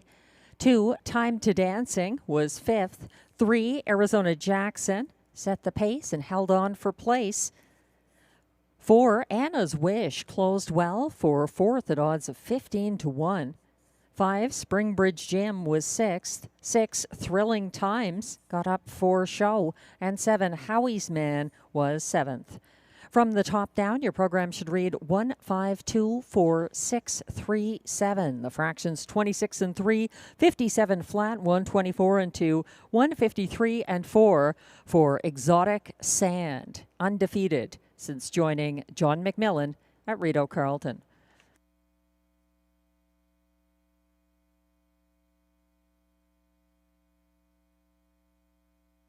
Race 10 is coming up next. I'm sad to say it's the last of the night. It's been another strong night. Thanks to all the loyal Rideau Carleton players joining us online. I can't say thank you enough. And also the owners, trainers, and drivers who make it a success here. We're looking at race 10 selections from Glenn and myself. We see it a little differently. He's got Mick Wicked Time, the 6-5 favorite, on top of his ticket for Jacob Copley and Robert Shepard. I'm going with the 1 Star Dog. Pascal Berube has had some good priced winners from inside posts this season, and Star Dog outraced his odds in his last 2 starts for Clark Stacey. He's 5-1. I would not single anybody in this race. I'd be boxing tickets, and in my late pick 4 and pick 5, I actually did go 4 deep this race. Glenn has the 3 Acapulco Sunburn in the place spot. I'm using him 3rd behind Monty's Gone Marble. Underestimated, in my opinion, at 10-1. One of John McMillan's favorite horses. 3 wins this season, and he missed by a head October 26th. At this level. Glenn has Monty's Gone Marble 3rd. That's where I've got Acapulco Sunburn. Glenn goes to the 6 Shanghai Gold in 4th. I'm using him 5th. In 4th, that's where I have Mick Wicked Time. But again, I have used all of those top 4, the 1, 4, 3, and 2 in the last legs of my multi-legs. So this is a race where it might pay to box the ticket. Glenn is completing his high 5 with number 7, I'm a Dude. That's where I've got Shanghai Gold. No changes in race 10. The Robbie D'Alessandro pace, as John McMillan would say. There's exactor, triactor, and super high 5 wagering here. Best of betting luck.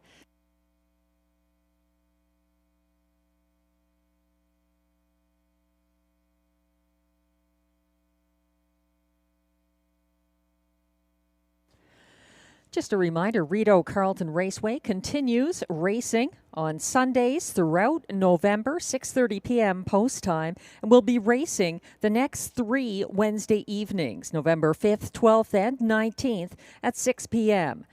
We move to Thursday, the 27th of November, for an early post time on that American Thanksgiving, and then we're back in December to close out the meet with Sunday night cards on Sunday, the 7th and 14th of December. Mr. Lucky's is open on race nights if you'd like to make it a holiday or family gathering. Please join us on Wednesdays and Sundays.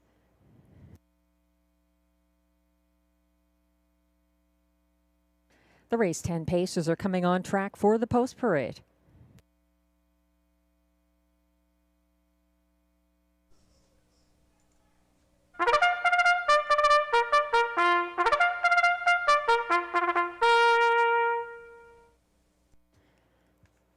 And here come the race 10 pacers now. They're non-winners of $650 per start, and their last 10 race is also eligible non-winners of $1,500 in their last 5 starts. The purse is $6,800. No changes.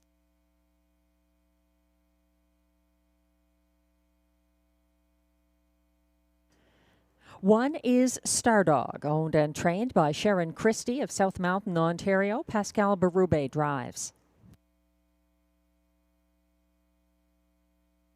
2 is the even money current favorite, Mick Wicked Time, owned by Jacqueline Donnell of Metcalfe, Ontario, trained by Jacob Copley. Robert Shepard drives.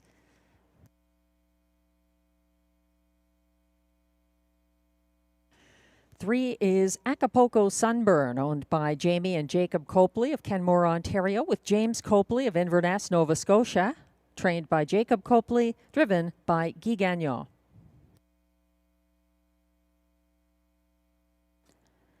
4 is Monty's Gone Marble, owned by Jeff and April Murphy of Iroquois, Ontario, trained by John McMillan. Mike Healy drives.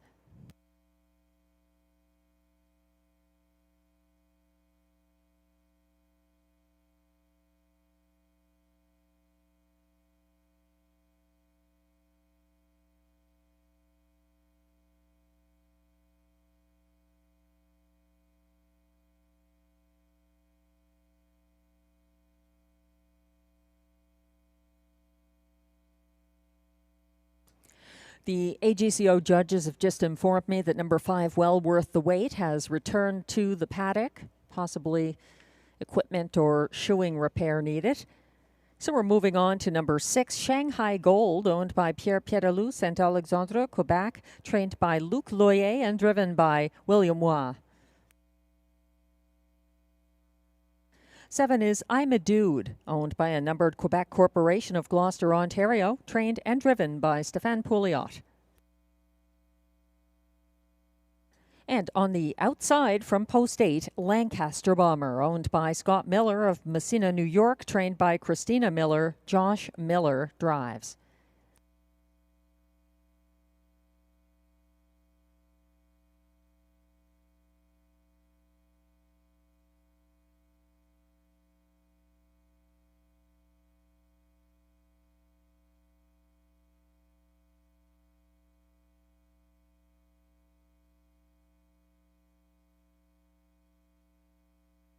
And we're just waiting on the 5, Well Worth the Wait, owned by Catherine and Lauren Scott of Brinson, Ontario, trained by Brian Scott, who also drives.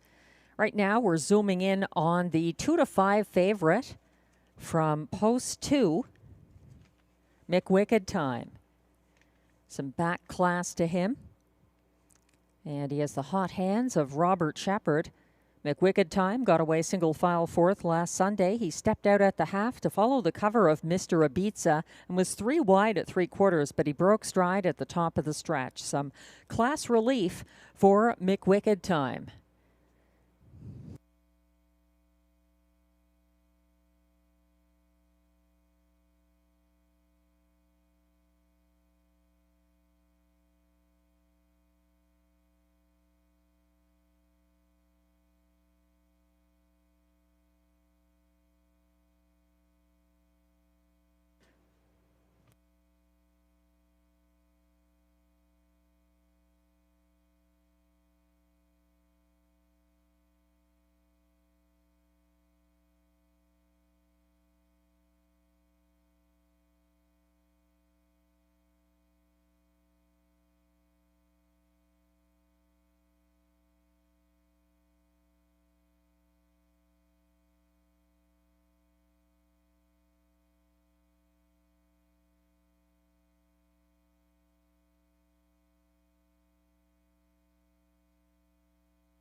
And now we're getting a look at number 5, Well Worth the Wait. Back on track after returning to the paddock for some kind of equipment adjustment. Well Worth the Wait, owned by Catherine and Lauren Scott of Brinson, Ontario, trained and driven by Brian Scott.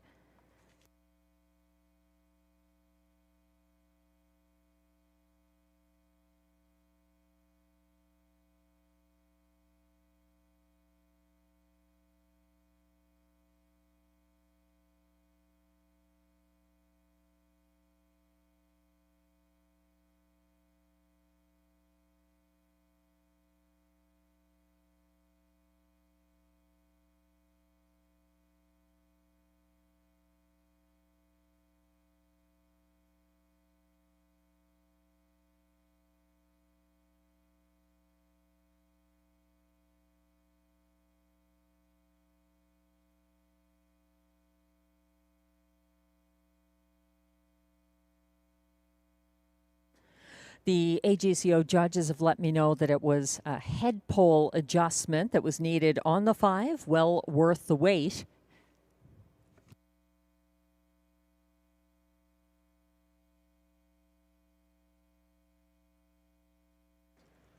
Still time to wager. Race 10 has exactor, triactor, and super high 5 wagering.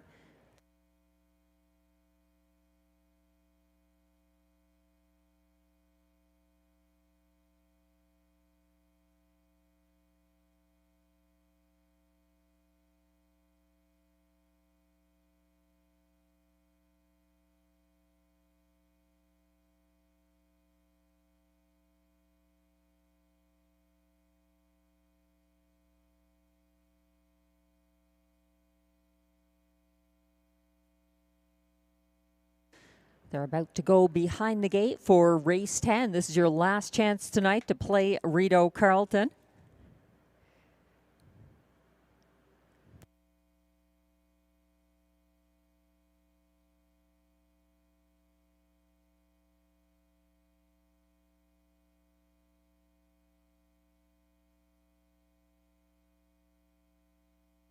Starter has called the field for the race 10 nightcap. Thanks again to all the horse players. We've got some prizes to give away next Sunday night. More details on that coming soon. The field is lining up now. One is Stardog for Pascal Berube. 2, McWicked Time, the 1-2 favorite for Robert Shepard. 3, Acapulco Sunburn, Guy Gagnon. 4, Monty's Gone Marble, Mike Healy. 5, Will Worth the Wait, Brian Scott. 6, Shanghai Gold, William Waugh. 7, I'm a Dude, Stefan Pouliot. And on the outside, 8 is Lancaster Bomber for Josh Miller. They're on the turn.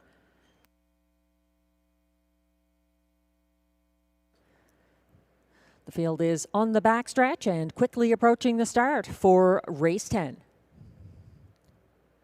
They're off and pacing, and leaving Acapulco Sunburn and Monty's Gone Marble are battling early, taking back to sit behind them thirds. Stardog well positioned early to his outside, 4th in the early going, well worth the wait. Then it's a gap of about 3 lengths back to McWicked Time, following from 5th. Behind him in 6th under tight lines, that's Shanghai Gold, and the last 2 are I'm a Dude and Lancaster Bomber. 27-4 to the opening quarter. Things quite unsettled up front. That's Acapulco Sunburn moving on to take the lead from the fast-leaving Monty's Gone Marble, who pockets up for Mike Healy. A length and a half back to 3rd. That's Stardog, followed by Well Worth the Wait from 4th. In 5th, McWicked Time. Tips for Robert Shepard to come first over, and following that cover, second over from 3rd last. I'm a Dude getting underway.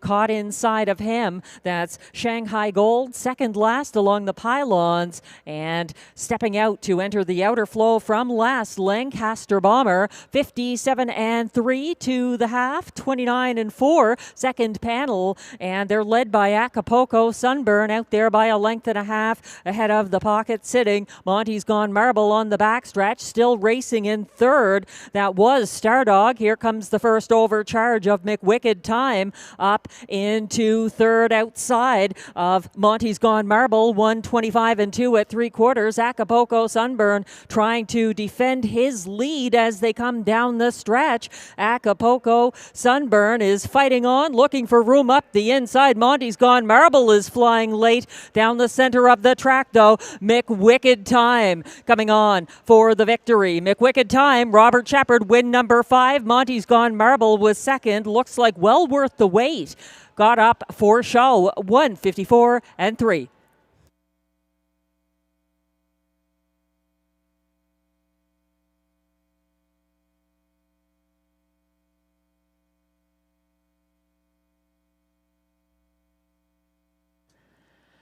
A competitive mile with Acapulco Sunburn cutting most of the fractions and coming on late. McWicked Time is able to outsprint Monty's Gone Marble and draw clear for Robert Shepard's 5th driving win of the card. Monty's Gone Marble holding on for place, and it looks like well worth the wait. Got up to complete the triactor there in this 154-3 mile.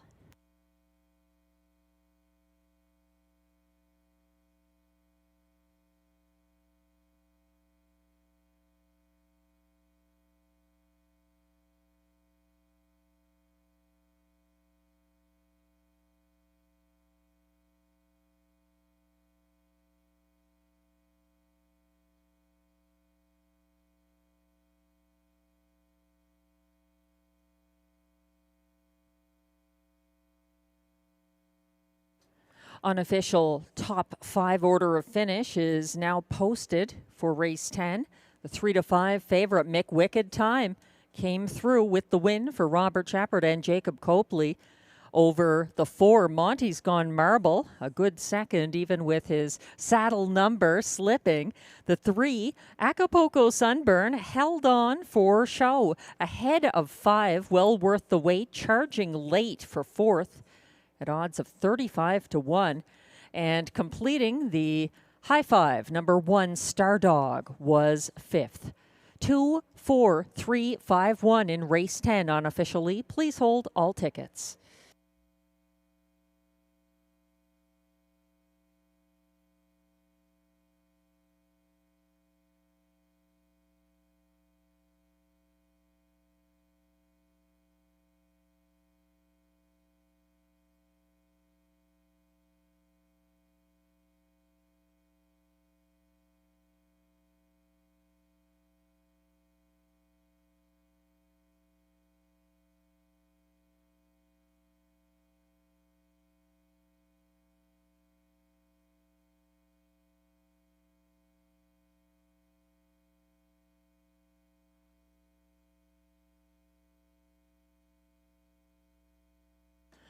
Now in the Rideau Carleton Winner's Circle, unofficial race 10 winner, number 2, McWicked Time, the 4-year-old bay stallion by McWicked at a free time, owned by Jacqueline Donnell of Metcalfe, Ontario, bred by M.K. Weed and Catherine Weed of New Jersey, trained by Jacob Copley and Robert Shepherd's 5th driving win of the card. That's also win number 5 of the season for McWicked Time, 1:54.3 for the 3-5 favorite. Congratulations.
As we wait for race 10 to go official, just taking a look at the World Driving Championship standings after heat number 5.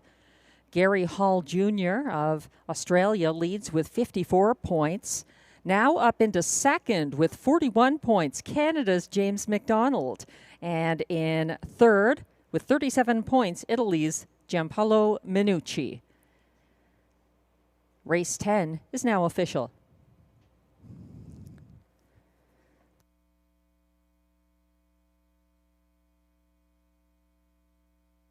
We're looking at the show photo from race 10. That was a close one, well worth the wait. The 5 on the outside, just a head behind the 3, Acapulco Sunburn, the actual show finisher, and Stardog 5th between them.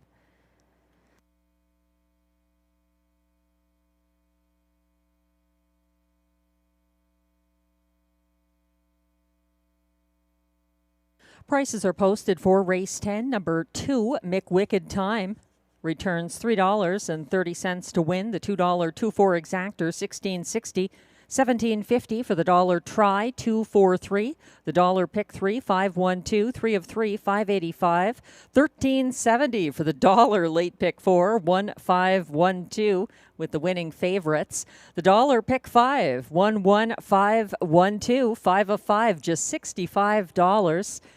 The favorites going strong tonight. And the 20-cent super high 5, $66.91 for the 24351 ticket.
The race 10 rundown is now displayed.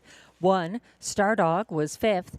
3 to 5 favorite number 2, McWicked Time, the race winner. Robert Shepard's 5th driving win of the card. 3, Acapulco Sunburn was 3rd. 4, Monty's Gone Marble 2nd. 5, Well Worth the Wait 4th. 6, Shanghai Gold finished 8th. 7, I'm a Dude was 7th. And 8, Lancaster Bomber 6th. From the top down, your program should read 513-248-76. The fractions 27 and 4, 57 and 3, 125 and 2, 154 and 3. McWicked Time.